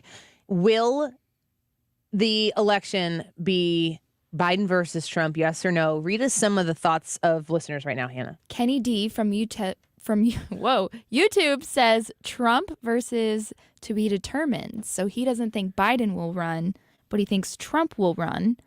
Scooter says, I voted yes because I'm trying to be more positive. What? How is that positive? Scooter sees that as a win for the Democrats. That's Scooter- positive for him. Scooter is the resident lefty who is a really good sport. He says he's trying to be more positive. I've seen that. I like that he's there. I don't really understand how you're trying to be more positive, unless maybe you're a big Biden fan. Dave in St. Louis says they are dumping bumbling Biden. It's going to be Michelle Obama versus Trump. That's what I've been saying. It's the biggest fear. In my opinion, Michelle Obama versus Donald Trump, landslide Obama victory. Anybody disagree with that? I do agree. I disagree with that. You do? Yeah, I don't think she's going to run. No, But I she just would said win if if that it was is there. a Michelle Obama, Oh, Donald Michelle Trump, Obama against Donald Trump? Oh, yeah. mop the That's a floor with him. bloodbath. Yeah, Yeah, that's which not. is why we are all going to hope that she doesn't run. Yeah. Let's. All right. Next comment, FR said it's up to us. If we primary Trump, then it'll be Trump unless he doesn't and Bernie drops out for a new house. Unless he does a Bernie and drops out, which is funny. Is Bernie Sanders going to run again? No, I don't think so. How many times has he ran? I don't think so. You know? I think he's damaged goods. He's not. He is like he had his base, but he isn't as left as his base wants him to be. As crazy as that sounds. The left, the far left, has run the Democratic Party and is in control of it now. Mhm. And that's honestly because of Bernie Sanders. Mm-hmm. I think he's kind of the proverbial godfather of that shift in the Democrat Party. When you come out and you're like, yeah, I'm a democratic socialist. What about it? It's like, what? Are we just saying this out loud? And now we have people in Congress who are that way as well. Hannah, anybody else you want to read? Yes. Eric Hayes from YouTube says, I voted yes. It's good for advertising and news media. It's all about keeping engagement, and Trump versus Biden generates that. Do we have a say? do we have any more of a say? It's good for advertising and news media. I mean, they're gonna, the amount of money that is spent on. I agree with his comment. I don't want to agree with it, but I do. That it is good for news media, but for the people, it's horrible. I don't know. Blah. I don't know. I can't. I can't either. I think I'm going to vote. I'm going to change my vote. Can you change that? I'm going to just vote with another profile. Oh. So I'm going to cancel my vote. Which is what you all should do, too. Vote as many times as you can. Yeah. Tonight at 9 p.m., we are going to do a live stream on the Annie Frey YouTube channel. At 9? At 9 p.m. Okay. Yes. Yeah, Brad demanded it. He needed to be he needed to be in the gym, and we respect that. He needed to get his pump in before we did a podcast. Yeah, you got to have the big arms for the podcast. No. No? You probably do need to do cardio to go to Disney, though. Yeah? Yeah. I'll be fine. I've done have you done 30,000 steps in a day before? I don't know. I don't count you my don't steps. Count your steps? Man, it's unlike anything. Hannah just raised her eyebrows. I was like, do I want to do this? So we're going to go to Disney as a 5-year anniversary trip. The 4 of us, Brad and Hannah and Ryan and I, are going to Disney World the first weekend in May. We're flying in first thing. I think our flight, is it at 5:40 in the morning? Yeah, it's super early. Yeah. I have a flight out of St. Louis in the summer that's at 5:10 a.m. Whoa. Mm-hmm. Don't go to bed. I can't sleep the night before. Have you ever had that? Have you ever had to do something, get up early? I just can't sleep because I'm so afraid of not waking up on time. I get that. I'm the same way. I get so excited that my body shuts down and I do fall asleep. I'm jealous of that. And I could take melatonin, but then I'll just be groggy and even more likely to not wake up at 3 a.m. when you need to for a flight like that. 3 a.m. might not even be early enough. I don't know. So we're going, and Erica Murphy is going to be our guide, and she is my partner in the Pixie Dust podcast. If you are ever interested in planning a Disney World vacation or knowing more about it, I host a podcast with Erica Murphy. It's called the Pixie Dust Podcast with Annie Frey. I encourage you to go subscribe to it if it's your thing. We just talk about planning. It's a very niche, and I know it's supposed to be niche, and I always clarify this, but I'm not saying that. I can't. I'm not that person. It's a very niche thing, but if you're thinking about going and planning a Disney World vacation or ever curious about why I like it so much, I would love to have you go subscribe to that podcast. But on the Annie Frey YouTube channel tonight at 9 p.m., the 4 of us are going to join Erica for a live broadcast, and we're going to talk about our trip. So we're going to take that off of this show and do it on YouTube tonight, and we'll record it and we'll put it on the Pixie Dust podcast as well. But we would love for you to join us. You can ask questions if you have questions about planning trips or questions about if you just want to generally support us in going on this trip, because there are lots of people who don't. And essentially, we've been on the air in middays for 5 years. In just about 5 weeks from now will be our 5th anniversary, and I'm very excited about it. I'm very proud of this team. 5 weeks. So 5 weeks is our 5th anniversary. And so we're going to go celebrate, and we're going to have the best time, and we are going to share a lot of it with you on social media through the YouTube page. So if you want to start that journey with us tonight and support us, show up tonight on the Annie Frey YouTube channel at 9 p.m. In the next 10 minutes, I'm going to put up the stream so that you can sign up to be notified. Just go subscribe when you're there and join us. It's just fun. Stop hating fun. To check my $94 Disney stock right now. Not good. It's going to go up, though. I promise. I think. I don't even know. I'm excited to learn about our trip tonight. I don't even know much about it. Hannah and Brad have never in their knowing lives gone to Disney. You Right. both went when you were little? Little. Little. No memories? 4 or 5. No memories? I remember Mickey Mouse ears. They're still there. All right. I'm gonna wear 'em. Wiggins in studio with us when we come back. Did you know the IRS is a super creditor? Hi, I'm Lance Drury with the Lance Drury Law Firm. The IRS is the only creditor that can create a bill for you without your permission, then drop the hammer and aggressively collect it by wiping out your bank account, seizing your assets, and levying your wages. No other creditor can do that, and this can all happen without a court approval. If you owe back taxes, you need to be prepared to face the super creditor. Don't just sit back and take it. Fight back. At the Lance Drury Law Firm, we know how to use the laws to your advantage and go toe-to-toe with the IRS. Our office is located right here in St. Louis. Contact the Lance Drury Law Firm today for a free consultation with me, or visit us at lancedrurylaw.com or call 314-260-6120. That's 314-260-6120 to get started. The choice of a lawyer is an important decision and should not be based solely upon advertisements. Michael's Flooring Outlet, you find them on their website at igotfloored.com. When you walk into a store and you're shopping for something specific like flooring, it's very helpful to have an experience with the product that you're looking to buy so that you can kind of understand the grand scale with which you are purchasing it. Flooring is a big deal. You need to visualize it. You want to feel it. Michael's Flooring Outlet sets up their store so that you can experience it, so you know what you're investing in. They partner that with a staff that understands flooring, knows the technology, will listen to what you are seeking out, and pair you with something that fits your budget and your expectations. I really appreciate the sponsorship and the partnership that Michael's Flooring Outlet has had with 97.1 for so long. They are one of us. They are a St. Louis family-owned and operated business. They are the best at what they do. And when you go and shop at Michael's Flooring Outlet, you're supporting the Annie Frey Show, and you're supporting 97.1, and we appreciate you each and every time that you make that decision. Shop for flooring online. Find the products you're looking for at igotfloored.com. Is your home, business, or church looking tired, chalky, or in need of curb appeal? Go Rhino. Tired of painting year after year?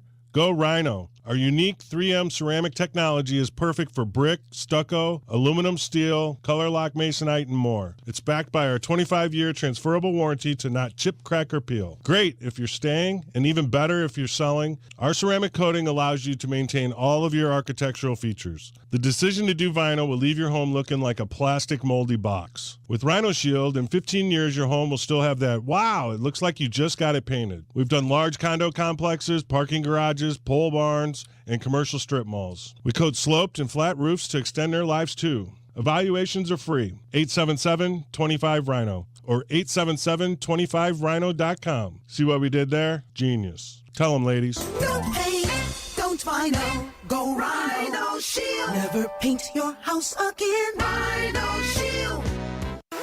KFTK FM Florissant. From the Under Law Injury Lawyers, GetJim.com studio. 97.1 FM Talk. Always live on the free Odyssey app. The U.S. banking system is sound. Elisa Brady, Fox News. That bottom line from Treasury Secretary Janet Yellen at a Senate hearing after the collapse of two banks, including Silicon Valley Bank. Americans can feel confident that their deposits will be there when they need them. She also defends the decision for the FDIC to cover all deposits, even uninsured accounts, based on systemic risk and to avoid contagion, a broader run on more banks. The problem with SVB is that it invested in U.S. Treasuries and then interest rates spiked. The bank had to sell those Treasuries to pay its customers. SVB lost money dumping the Treasuries early. Republicans used the issue with Treasuries to underscore concerns about inflation and higher interest rates. Lawmakers promise a bipartisan investigation into bank regulators. Fox's Chad Pergram on Capitol Hill. One mid-sized bank in trouble may have a private lifeline soon. The Wall Street Journal reports that several banking giants, including Citigroup and J.P. Morgan, are considering a rescue bid for First Republic, which had its credit rating downgraded by S&P to junk status this week as customers pull out billions in deposits. The Senate votes to move forward on repealing two authorizations for the use of military force in Iraq, dating back to 1991 and 2002, a bipartisan effort that has White House support, arguing open-ended war authorizations can be misused if left on the books.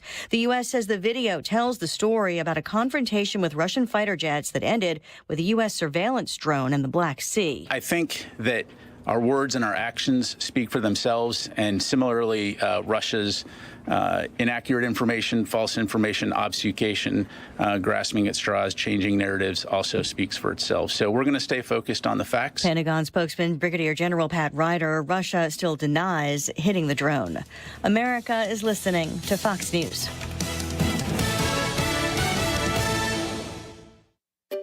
Finding great candidates to hire can be like, well, trying to find a needle in a haystack. Sure, you can post your job to some job board, but then all you can do is hope the right person comes along, which is why you should try ZipRecruiter for free at ZipRecruiter.com/free.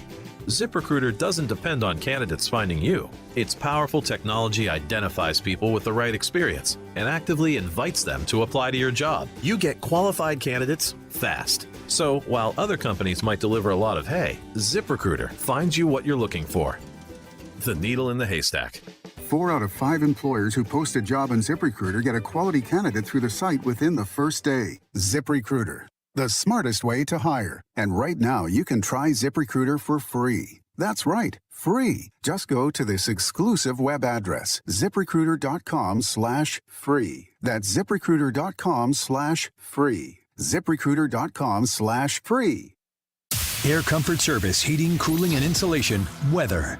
Lots of wind for our Thursday afternoon, periods of rain. Temperatures will try to get to 63, but it's not going to feel that warm at all. Think mainly in the 50s. Tonight, periods of rain turns into a cold rain late tonight. Some rumbles of thunder, very windy. A little wet snow mixing in late tonight, 28. Friday, clouds in the morning, partly sunny in the afternoon, windy and colder, 42. This is 97.1 FM Talk. Chief Meteorologist Dave Murray. If you own a home in St. Louis and you want to sell it as is without any inspections or the need to make any repairs, call Chris Buys Homes stlouis.com at 314-782-8000 and get your cash offer without any obligation, commissions, banks, or headaches. Chris buys vacant homes, inherited homes, fixer-uppers, beautiful homes, even the tenant who won't pay the rent apartment. Google us. Chris Buys Homes in St. Louis, and check out our best reviews from satisfied customers. When you sell to Chris, you decide when you want to move, according to your schedule and your terms. Go to our website, chrisbuyshomes.stlouis.com, or call Chris at 314-782-8000. That's 314-782-8000, and get the offer you've been waiting for. 314-782-8000.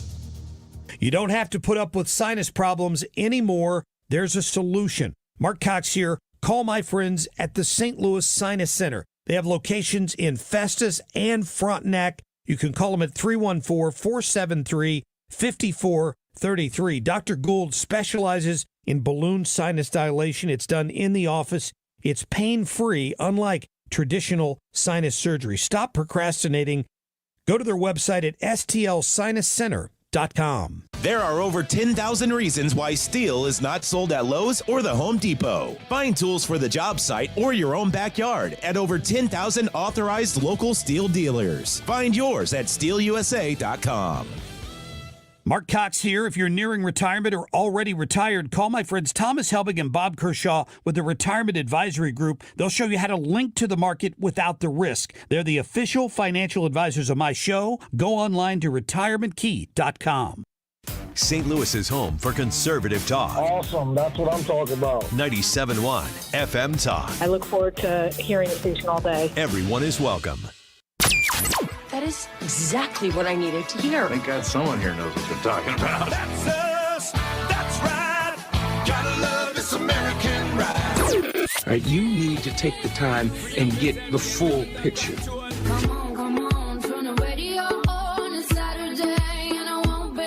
Don't get me wrong, I love the ladies. I mean, they rev my engine, but they don't belong in the newsroom.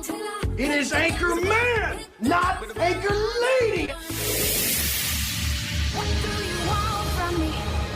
I'm not America's sweetheart.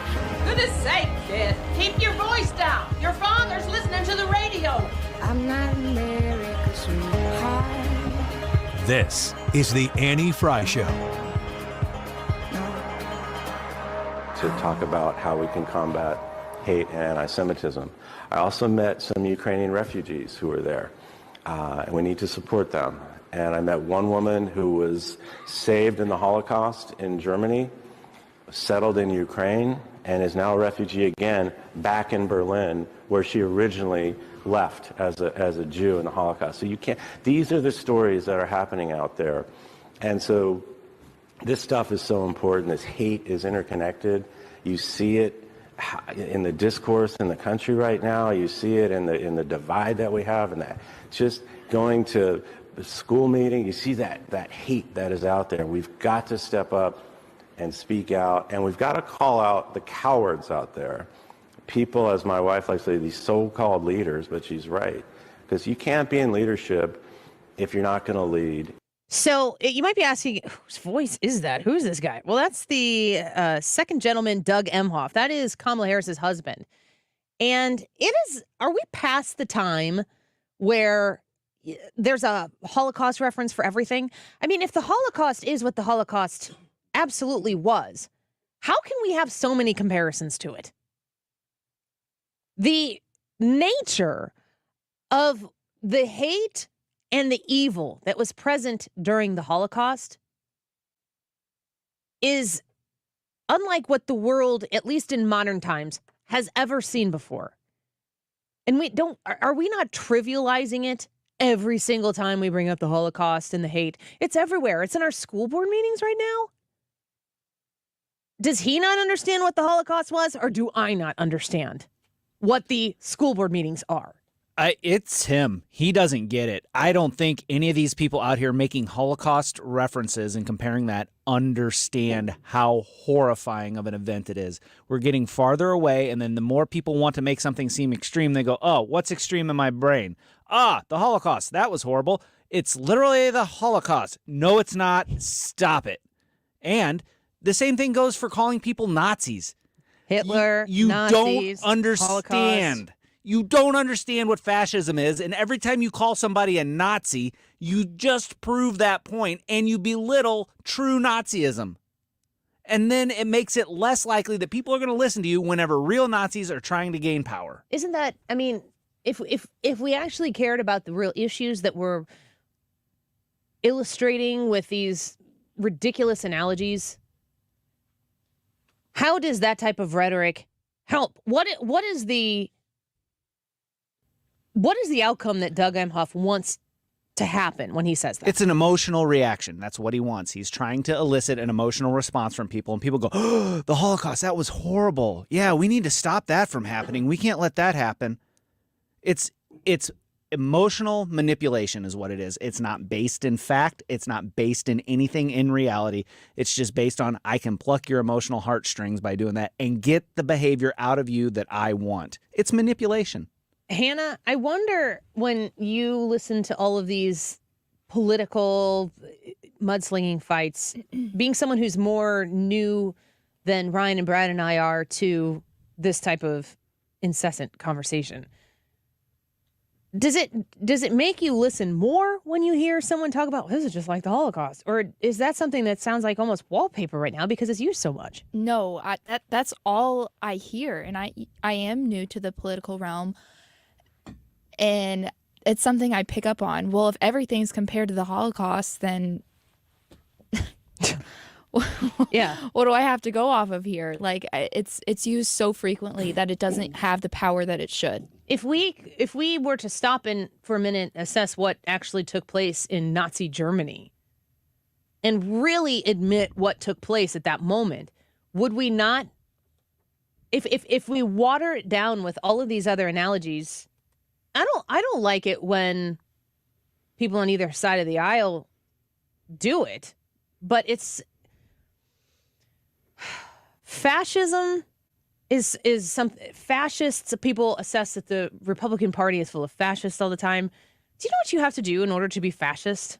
To have a fascist government, you have to control the messenger. You have to, through government-supported propaganda, connect the government to the people who are delivering that message, who are reporting the news. You have to control what people consume. I think it's really hard to suggest that the government and the Republican Party are hat in hand together operating, especially in the last 10, 15 years, so that the American people only consume what the Republican Party wants them to consume. You can't really make that argument. I think those people, though, that we're talking about, like the first gentleman, that clip, I think they actually believe that, though. I think they are so insulated from real trials in society that they view these things as actually the worst things they've ever seen. And they're trying to grab something to compare to it, and they usually grab the Holocaust or Nazis. I think it's much more sinister. I really think too. it's about control. They're too, like, we're like, oh, look how stupid they are. They're not stupid. They know exactly what they're doing. There's no way that They're you trying did to win everything you did. elections. Mm-hmm. They're trying to retain power. They're trying to garner donations. They're trying to get money. And if you are looking at the consistency with which these messages and analogies are drawn, I think you could say that they definitely live in a different reality than we do. But people who live inside an all blue area, the people who live in Chicago, there are Republicans in Chicago, but the Republicans in Chicago don't look like the Republicans in Warden. We'll give Warden a shout out since we talked so much about Hi, Hamill. Warden. They're a different kind of Republican. When you go into Washington, D.C., and you are looking at the Democrats there and the 7 Republicans that we always try to talk to on this show in Washington, D.C., you understand that there is just a different grasp, a different understanding of what reality is. But Doug Emhoff and him connecting, talking about the hatred that existed, you got to think about the result of the hatred that existed in Nazi Germany. It's unreal. I went to the Holocaust Museum was it La Brea? I don't know. I went to the La Brea tar pits when I was in LA in high school, but they have a Holocaust Museum somewhere around Los Angeles, and my aunt took me there. And it was so, of all of the touristy things that I was going to get to do and, go on the Hollywood Walk of Fame or whatever it is and see the Hollywood sign, and saw a filming of Family Feud with Louis Anderson. That was interesting. Ooh. And, you're doing all these Hollywood, Southern California things, Brentwood and Santa Monica and all this stuff. It was so cool. And she made time to make a stop at the Holocaust Museum. And I remember like going, okay, all right, I'll do it. And just being so incredibly moved by the gravity of what that experience. They walk you through at the beginning of the museum. You get a card. It's got a person on it. You go through this entire museum and you find out by the end what the fate was. Some of the people who you get might make it out. A lot of them don't. You end up in a gas chamber. You walk through a gas chamber where you find out what happened to your person, and most of them perished in gas chambers. Talk about personalizing a situation and making it something that is really tangible. You're holding this picture of this young girl. I had a young girl in your hand, and you're realizing that this person lost their life just because somebody hated them so much.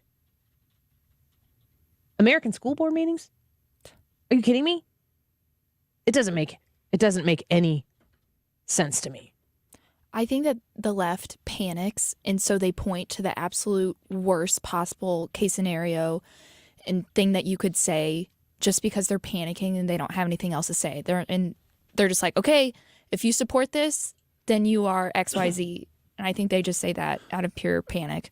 To Hannah's point there, and that's the thing. If you're looking around, if you're just looking at the policy and how things are going in the United States, you had a bank collapse, you had another bank collapse, the inflation's going out of control, blah, blah, blah, blah, blah, all of these things that are happening badly.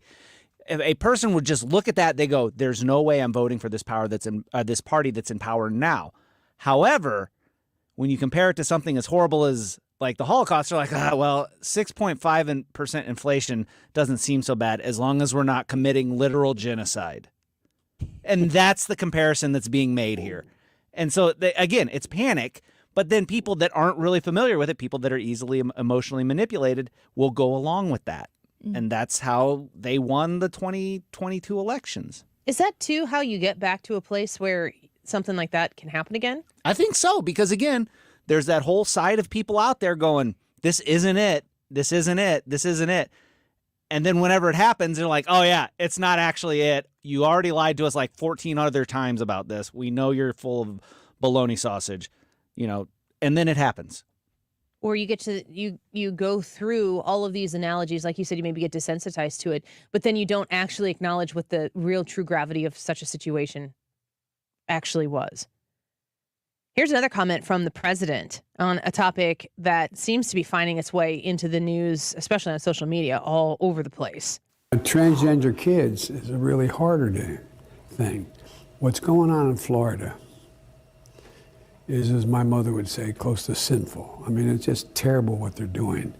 It's not like, a kid wakes up one morning and says, I decided I want to become a man, or I want to become a woman, or I want to change.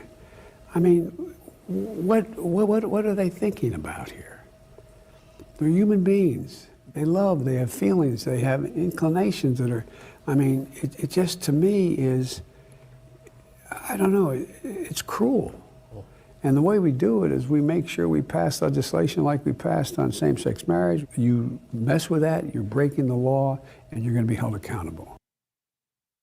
It's one thing to have these conversations about grown people who have a command on their own life, arguably, and who are making decisions for themselves through a fully developed brain with an understanding of who they are and the actual repercussions of what they can do about it.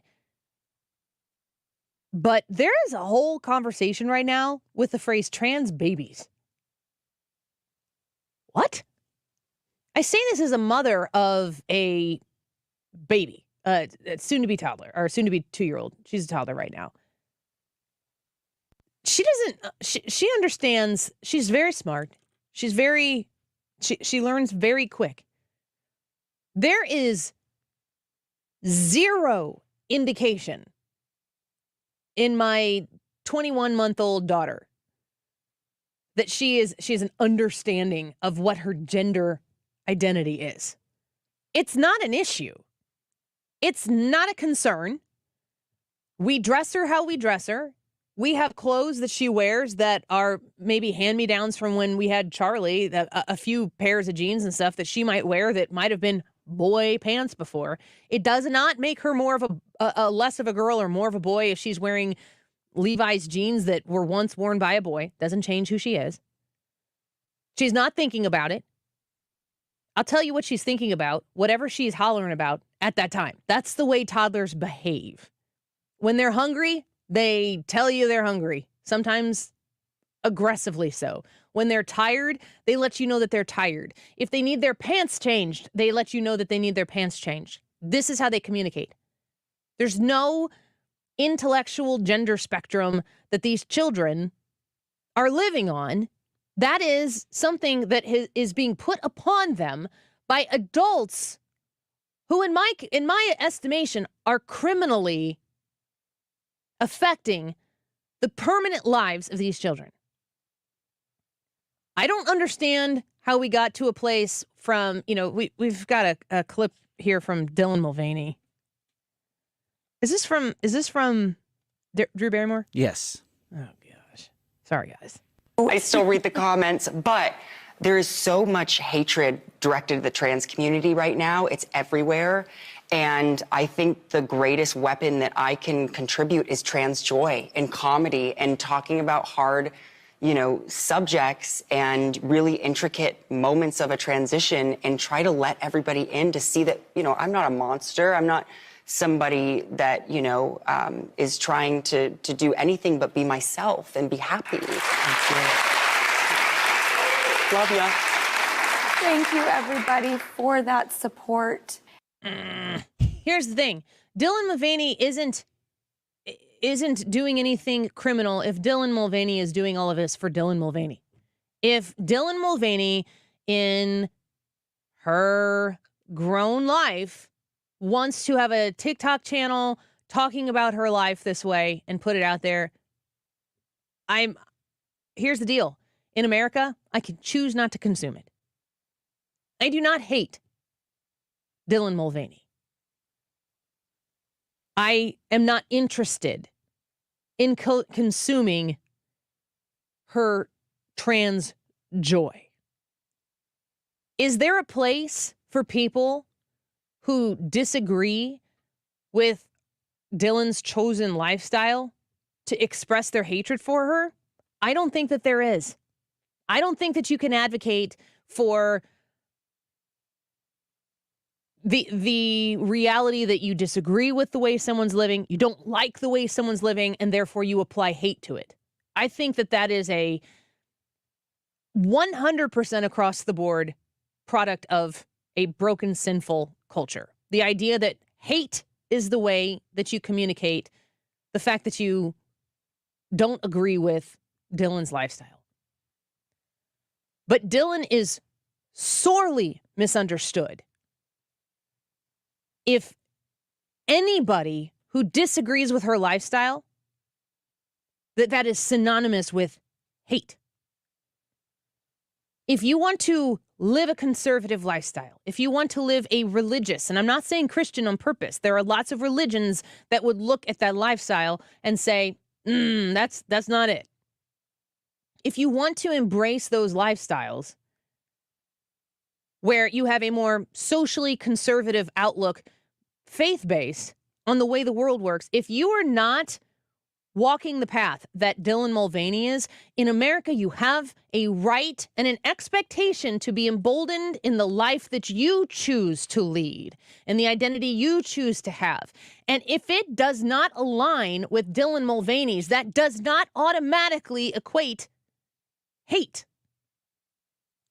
And it is a prosperous mentality for someone like Dylan Mulvaney to go onto a daytime talk show and equate the idea that anybody who disagrees with Dylan hates Dylan. That is not true. There are people who choose to show her hate. I don't agree with that. But you are not going to live this lifestyle out in front of everybody, begging every single day you wake up to make sure that people look at you. That is the purpose of your existence in social media. Anybody who is an influencer, whether you are influencing people to understand your trans lifestyle or like my mom watches all the time, which is like homesteading YouTube channels on planting using less plastics. I go over there to take a nap. She watches it all the time. It's her thing. God bless YouTube in that sense for having some like that product. That person has like 1 million subscribers or something. I'm like, wow, I have 5,000. I need to talk more about less plastics in my planting. There's something out there for everyone. If you provide something that people want to consume, I understand that. But keep away from my babies. Keep away from my children. You do not get access to them. You will not be granted access to them. If you want to take this movement about who you are and inflict it in a way that is aggressive and predatorish on children, and there's one person out there, I don't remember what his name, and I'm not even really interested if I knew it and saying it out loud, where this individual talks to the camera and talks to you about how you can leave your family behind and come put your faith and confidence and trust in the hands of this person. It is the most creepiest child predator criminal behavior that is being lumped into this whole influencer movement. The only reason why it's allowed to be out there is because people are too scared to point it out and say, this guy should be in jail for what they're doing, or girl should be in jail for what they're doing. You would never, ever, ever allow a person like that to sit down in a private room with your child and speak the way that they're speaking. So it's on you as a parent to keep that away from your kids. But it's on us as a society to identify that and call it out and say, this is not okay. I am not going to stand and allow this type of behavior to continue. This person can live their lifestyle in a world that just affects them, but they don't get to do this in a civilized society, and we collectively need to stand up and say so. And in today's day and age, a lot of us are too afraid to say something because you don't want to be labeled as being hateful. You are free to disagree with anybody's lifestyle for any reason. How you act upon that disagreement, it matters. And you can go to somebody in love and say, I absolutely disagree with what you're doing here. In fact, in most cases, to show love, you often have to have those very difficult conversations. You as a pastor would know that. 1,000%. And it is never fun, but always necessary.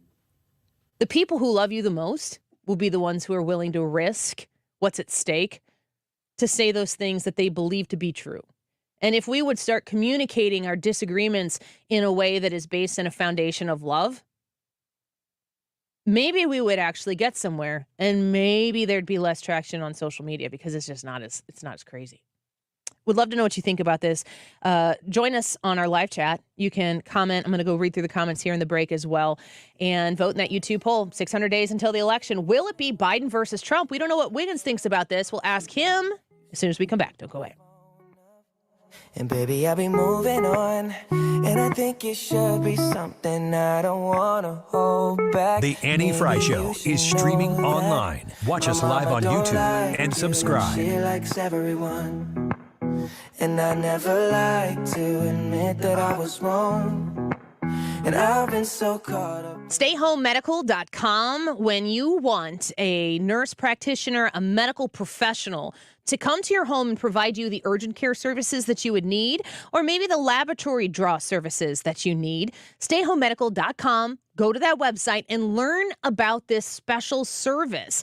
When I was talking with Stay Home Medical and learning about the process and the way that they service people and understanding, they can take HSA payments. That's fantastic. FSA payments. If you've got the Visa card that allows you to make these payments, you can use that when you go to Stay Home Medical. It's much more affordable than you might think it would be. If you are feeling under the weather, if you're thinking, oh man, maybe I'm sick, maybe I got COVID, maybe I've got something in my throat, or I've got this cut and I don't know if I'm going to need stitches or not, Stay Home Medical will come to your house, come to your office, wherever you need them to find you, and they will provide you that urgent care service that you need. It's personal.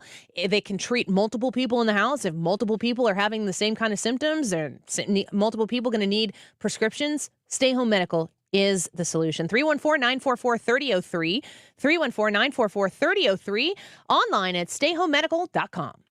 Hey guys, I'm David Spade. Applause. I'm Dana Carvey. Are we the host of something? Oh, Fly on the Wall. Mm-hmm. Now, Dana, and I would never say this, one of Apple, Spotify, and Amazon's top podcasts of 2022. I'm just reading that. I would never say that. We both got our break on a little thing called Saturday Night Live. Each week we sit down with friends of the show and share stories and BS about the good old days of SNL. You can find Fly on the Wall, a presentation of Cadence 13, on the Odyssey app or wherever you get your podcast. Hi guys, it's Mark with Pineview Medical Clinic. Are you struggling with erectile dysfunction and sick of the pills? Well, we have a major medical advancement that has helped thousands of men. Our wave technology is backed by 60 clinical studies, including from Cambridge University. It's been shown to increase blood flow by repairing blood vessels. No pills and no side effects. If you're ready to put a stop to your ED, call us now, and not only will the assessment and blood flow ultrasound be free, but will also include something unique that produces powerful results in the bedroom. You're going to love that one, guys. Trust me. This unprecedented offer is worth $600, but it's free to those who call in the next 2 minutes. Call 314-530-7777. That's 314-530-7777. Guys, put a stop to your erectile dysfunction and get your life back. Call Pineview Medical Clinic now to qualify. 314-530-7777. I look at it every single day and I'm in awe. That's Tracy talking about her amazing diamond ring from Diamonds Direct. Better than anything I could ever imagine. Just fantastic. The biggest compliment is everybody says I've never seen anything like it. And the shopping experience at Diamonds Direct? Very laid back. Not one time did we feel like we were being pressured. Not one time did we feel like we were being asked to extend a budget we did not have. In fact, it was almost the opposite. Like, we completely respect the budget that you guys have. Let us see if we can make something work. And how about the free service for life at Diamonds Direct? I come back about once a month and I have them clean it, redip it so it's all shiny and new, and they will clean it every day if I walked in here every day. They're fantastic. These days, Tracy walks around with Diamonds Direct business cards in her purse. I hand them to strangers. When people say, where did you get that? I go, here, this is where I got it. And they always go, oh, I hear the ads, but I've never been in there. I'm like, go in. Diamonds Direct. Your love, our passion. There's nothing like this anywhere else that I've seen. Get directions, store hours, and more at diamondsdirect.com. Start your Amazon business. Hey everyone, Ryan and Karen Pottinger here. Because of the wholesale formula, last year we ran our business while we traveled to and lived in 4 different countries. In 2020, Americans made $50 billion selling on Amazon. Join America's Amazon expert, Dylan Frost, where everyone can learn how to start an Amazon business for only $49.99 guaranteed or your money back. 2-hour seminar Tuesday, March 28th at 2 p.m. for the greater St. Louis area. Register at wholesaleformula.com. That's wholesaleformula.com. What is the St. Louis weather like right now? I'm looking. 61 feels like 60. It was pouring down rain this morning. I was inside getting ready for the show, and it sounded like that good old-fashioned spring rain. Dave Murray just said snow. I heard him say snow, and I literally was just working here on a break, and I just said, rude. I don't know what's going on. This is St. Louis. You know this, but you need to have an HVAC system that is ready for anything. Your comfort zone always needs to be your comfort zone. No matter what it's doing outside your home here in the St. Louis area, you probably want the inside to be a nice 68 degrees. Maybe it's 70 degrees. I don't know what your temperature is. If it's not working in good order, if it's working overtime, you're spending extra money to run that HVAC system. Who's got that laying around? Reach out to Air Comfort Service and have them come to your house and run a tune-up. Do the maintenance that you need to keep it in good working order so that you don't have to pay for costly repairs that sneak up because you didn't do the maintenance that you were supposed to. Give them a call, 314-513-0091. That's 314-513-0091. Tell them Annie sent you. You can find them online at aircomfortservice.com. 97.1 FM Talk. You're here because you're already probably on someone's surveillance list anyway. Might as well embrace it. St. Louis is home for conservative talk. This is 97.1 FM Talk.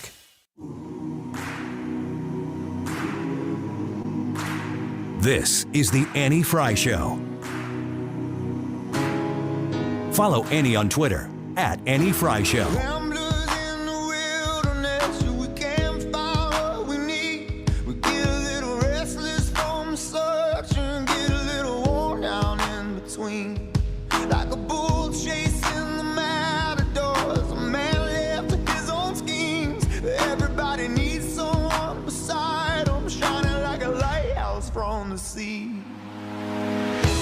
Welcome back to the Annie Frey Show. Appreciate you spending a little bit of your afternoon with us. I mean, you guys you're listening to the radio on the Odyssey app. You're watching the basketball games on your tabs. No, nobody's watching. Everybody's just listening and watching the Annie Frey Show. Mizzou's winning 67-56. Yeah, I brought my tablet and I've been monitoring it.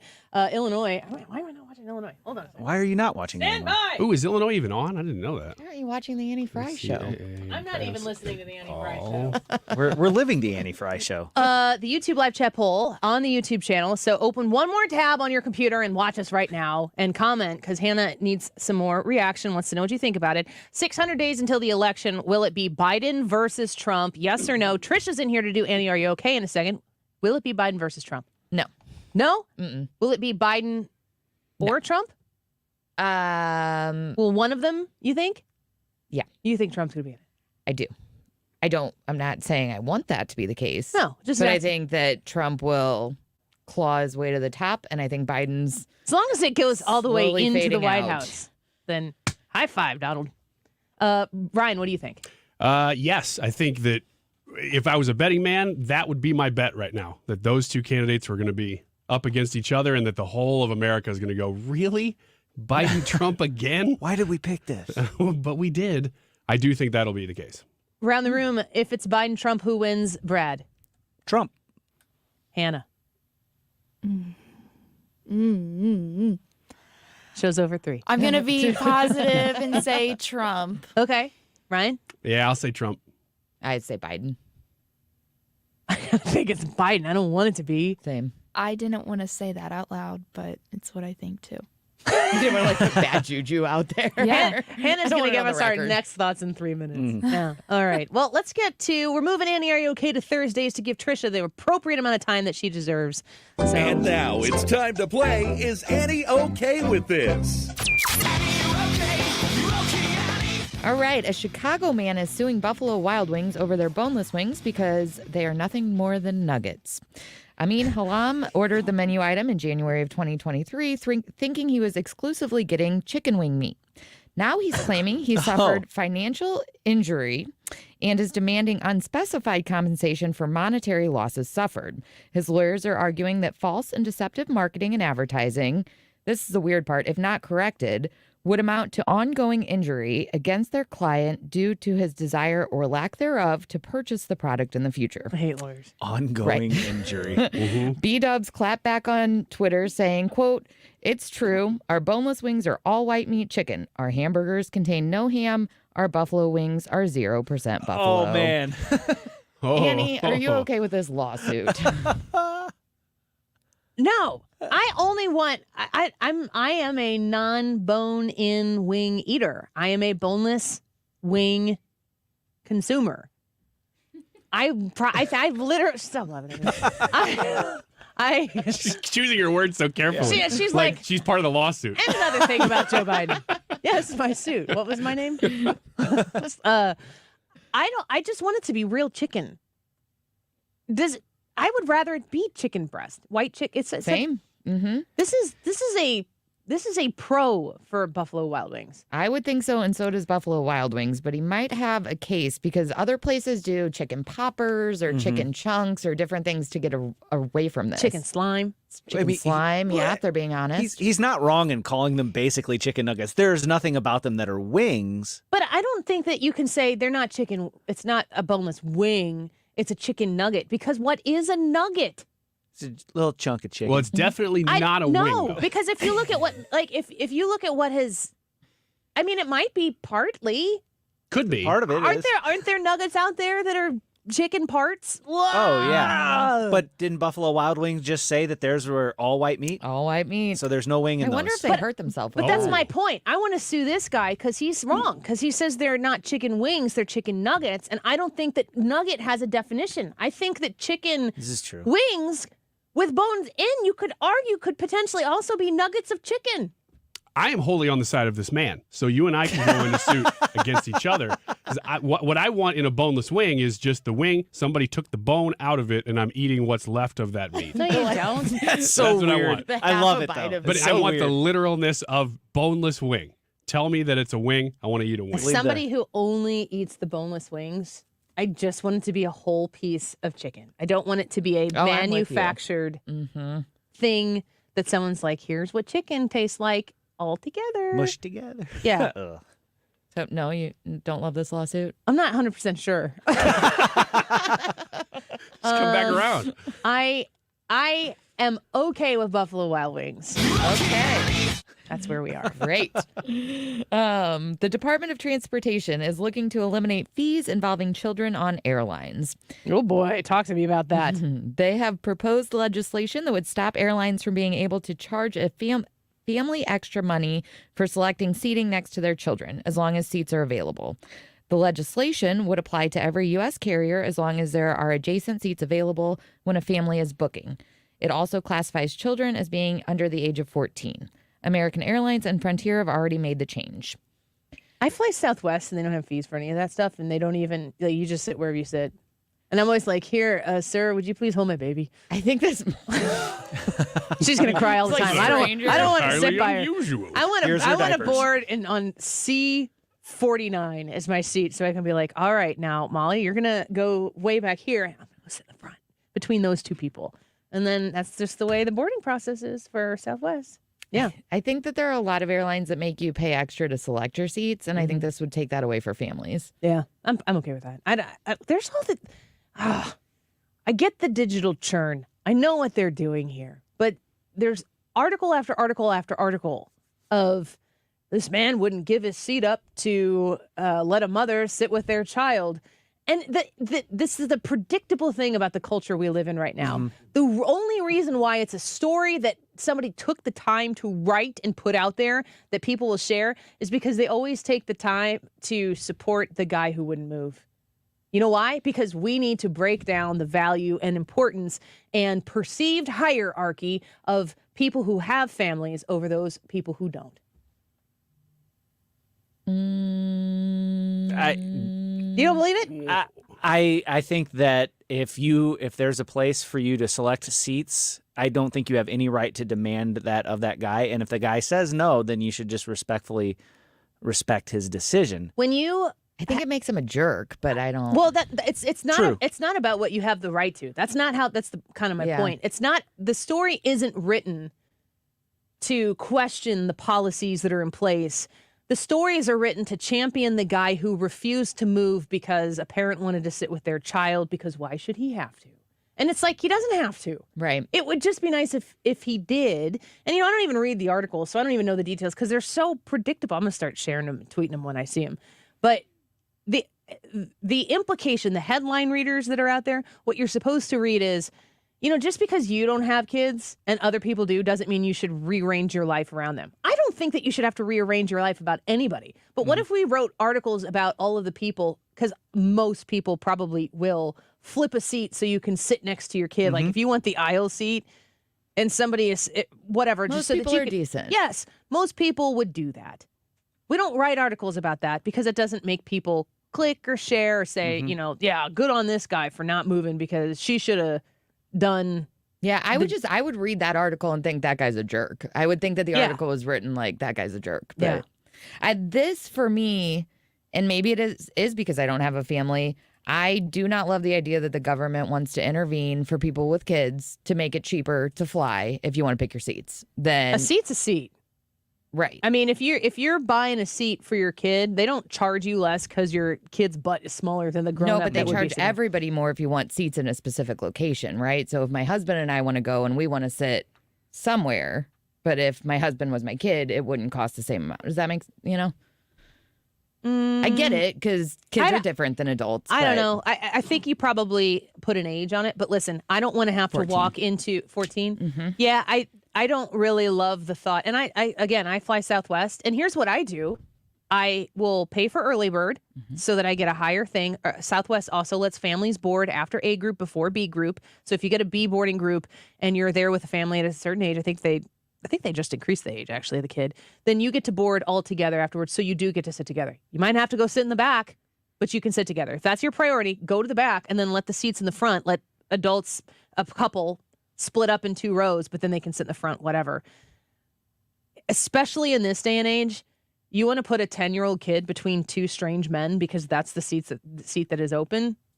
I do think that it's more important to protect a kid and their right to sit with the parent than I'm interested in protecting 2 grown people's ability I to get sit that. next to each other. Yeah, that's But fair. government, maybe just have an airline that doesn't charge fees for that and makes that a priority, and then people will buy tickets there instead of the government having to come in and Well, needle. Pete Buttigieg has been spending his time on this. If you're wondering what he's been doing, it's this.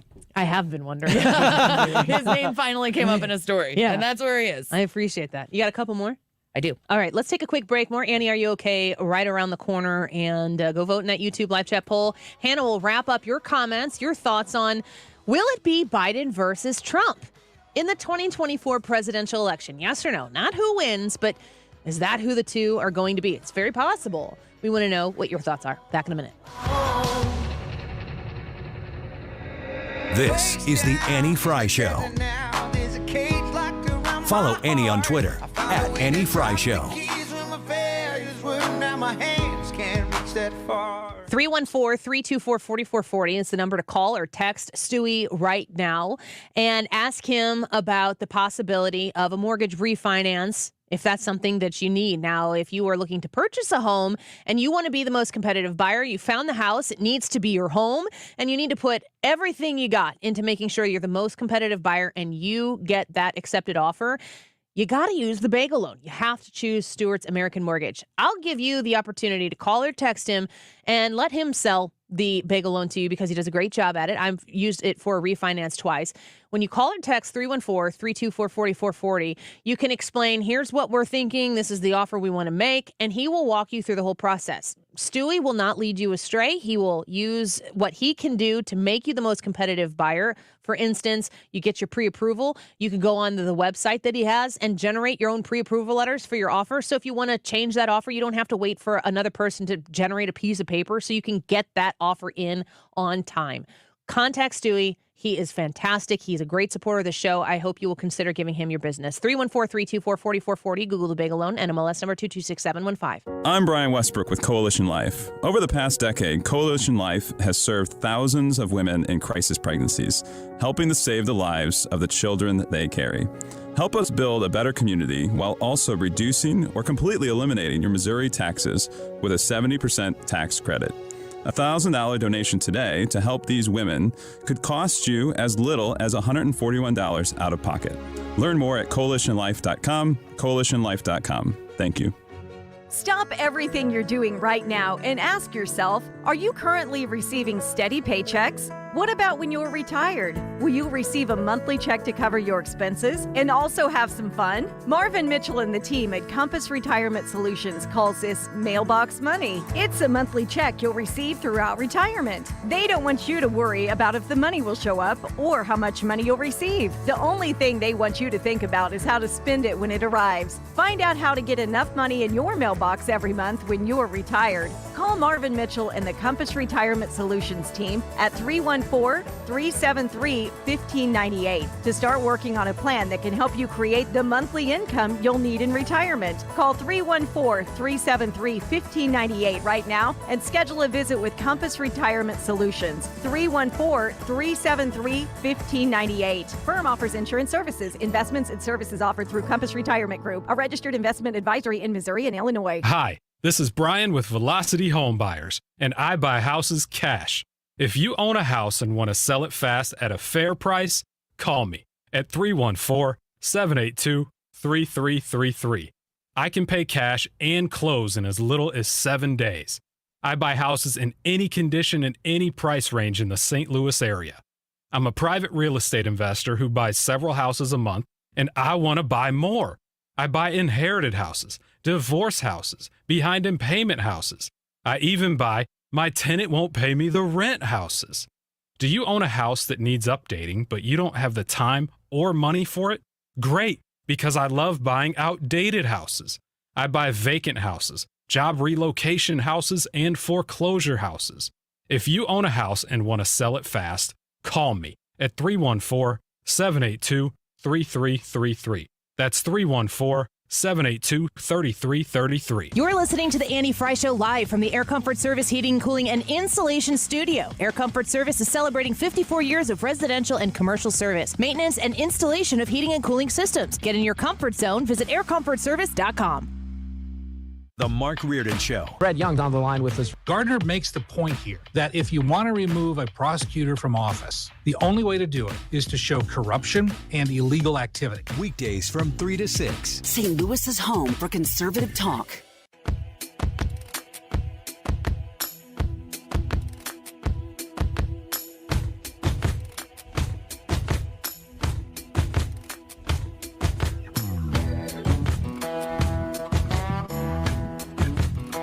The Annie Frey Show is streaming online. Watch us live on YouTube and subscribe. Rolling down the road, going nowhere, guitar packed in a trunk. Somewhere around my mark of 112, Papa started humming the phone. I got a Jones in my bones before we know we were singing this melody. Stopped the car, pulled out the guitar, halfway to New Orleans, said take me home, home. Welcome back to the Annie Frey Show. Appreciate you spending this afternoon with us. A little administrative business here. So we have talked a little bit about the fact that we are going to celebrate the 5th anniversary of the Annie Frey Show in Disney World for 3 days, 2 nights, a wild ride. This, what Hannah keeps saying is, Hannah, your phrase is, you're sad because it's going to be over so fast. Is that what you said? Yeah, it's going to go by so fast. And my heart already hurts. So I can't imagine how it's going to feel afterwards. I'm so excited for this, though. I was going to say, should we not go? No, I'm excited. Okay. I was going to say, this is going to be a great lesson in living in the moment. Yes. So we're going to broadcast live tonight on the Annie Frey YouTube channel. All 4 of us are going to be there at 9 o'clock. And Erica Murphy, who is my podcast partner for the Pixie Dust podcast with Annie Frey, She is a Disney travel agent with Magic Expedition. She's the absolute best. I've used her myself. I recommend her to all my family and friends. But she and I co-host this podcast, and we upload it every Friday morning. And so we normally record on Thursday night. So tonight we are going to do a live broadcast talking about our trip. And you guys are going to be there. You guys are going to be able to ask questions. Oh, this is exciting. Yeah, because I still have, you guys are experts and the rest of us are novices. Even though I've been, there's a lot that I don't know. I wish you'd have pulled that clip. It's not too late. Brad's on Instagram all the time, and he's sending me all of these Disney videos. Oh, I thought you meant of Ryan saying you guys are experts. I'll share it with I'm you. still a novice. You can put it on your Twitter too if you'd like. But Maybe we'll play it tonight during the Oh my gosh. live stream. But it's this woman, and she's sitting in her car, and she's like, "You say you want to go on a Disney trip with me. There are going to be a few things that I need to know, and there are a few things that you need to know." And then she literally goes on this video and says, I think I've said, maybe save the how many churros can you eat? I've said every one of the questions involves like Google Forms. Yeah. You need to fill out this form ahead of time. I need to know what kind of person you are. Yeah. Are you kind a of rides? sitter? Do you like to walk? Do What you kind like of to rides? watch? Yeah. It's everything possible. And it's funny because Brad sent this to the whole group, and then we all watched it, and we all were like, I think I've actually heard Annie say all those things. And this was presented kind of as a joke, and she's actually saying these things. Yeah. I said, after I watched it, I said, well, I want to go to Disney World with her. Hey, yeah, You guys would be amazing. And I said I am. And in that circumstance, I would actually like to watch. I would want to be there, but just to see how you do this. I just trip think with her. it would be great to have somebody else do this work, but I love it. I love doing that stuff, and so we're gonna do this. We're gonna do this broadcast tonight at 9 p.m. Come hang out if you want to support us and hang out with us, even if it's just to say, thumbs up, guys. Great to hang out with you. We would love to have you. You were going to do more in the area, okay? I right? can. Yeah, do one more. Do Okay. one more before we get to the poll results. Okay. PETA is calling on Jill Biden to stop. Against it. Not okay. Okay. All right, one more. No, wait. Every once in a while, I'm not okay with PETA. Every once in a while, Tucker Carlson has PETA on, like the head of PETA, just to make a point that's going to make liberals mad because there's this one little sliver of intersection where Tucker's like, you go, PETA. And PETA's like winking into the camera like, I know what we're doing here. So maybe this could be it. So she's calling on Jill Biden to stop using real chicken eggs at this year's Nope, not it. White House Easter egg roll. Well, if she's calling out inflation, maybe we are for it. No. She wants to use more humane eggs. And can I just read this one quote from her letter? This is the president, Ingrid Newkirk. Quote, chickens are smart, sensitive animals who feel pain and empathy, have distinct personalities, and at just a few days old can count and perform basic addition and subtraction. Yet they are factory farmed in hen prisons, and the eggs are produced are stolen for humans to eat. Hen prisons. So these math yielding chickens are getting their eggs stolen, and PETA wants Jill Biden to do something about it. Oh, man. Okay, Is this insensitive? I was just going to say, just stop teaching them math.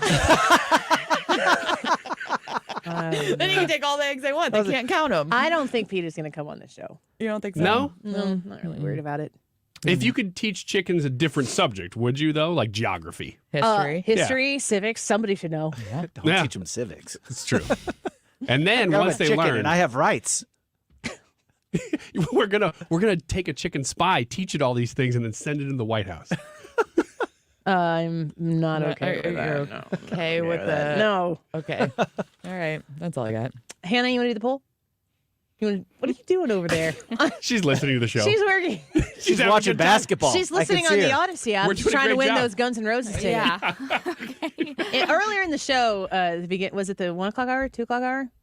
Hot for Teacher, favorite Guns N' Wiggins Roses America. song. Yeah. Wiggins America, I put that in. Trisha sees me in the cafeteria area out there. She goes, did you know that you kept saying Hot for Teacher was by Guns N' Roses? I'm like, yeah. I went Isn't it by Guns N' Roses? went to grab lunch. I was like, don't text her. She's messing with us. Yeah, but I had you asking the question. We had a Sure few did. people heated up in the comments about that.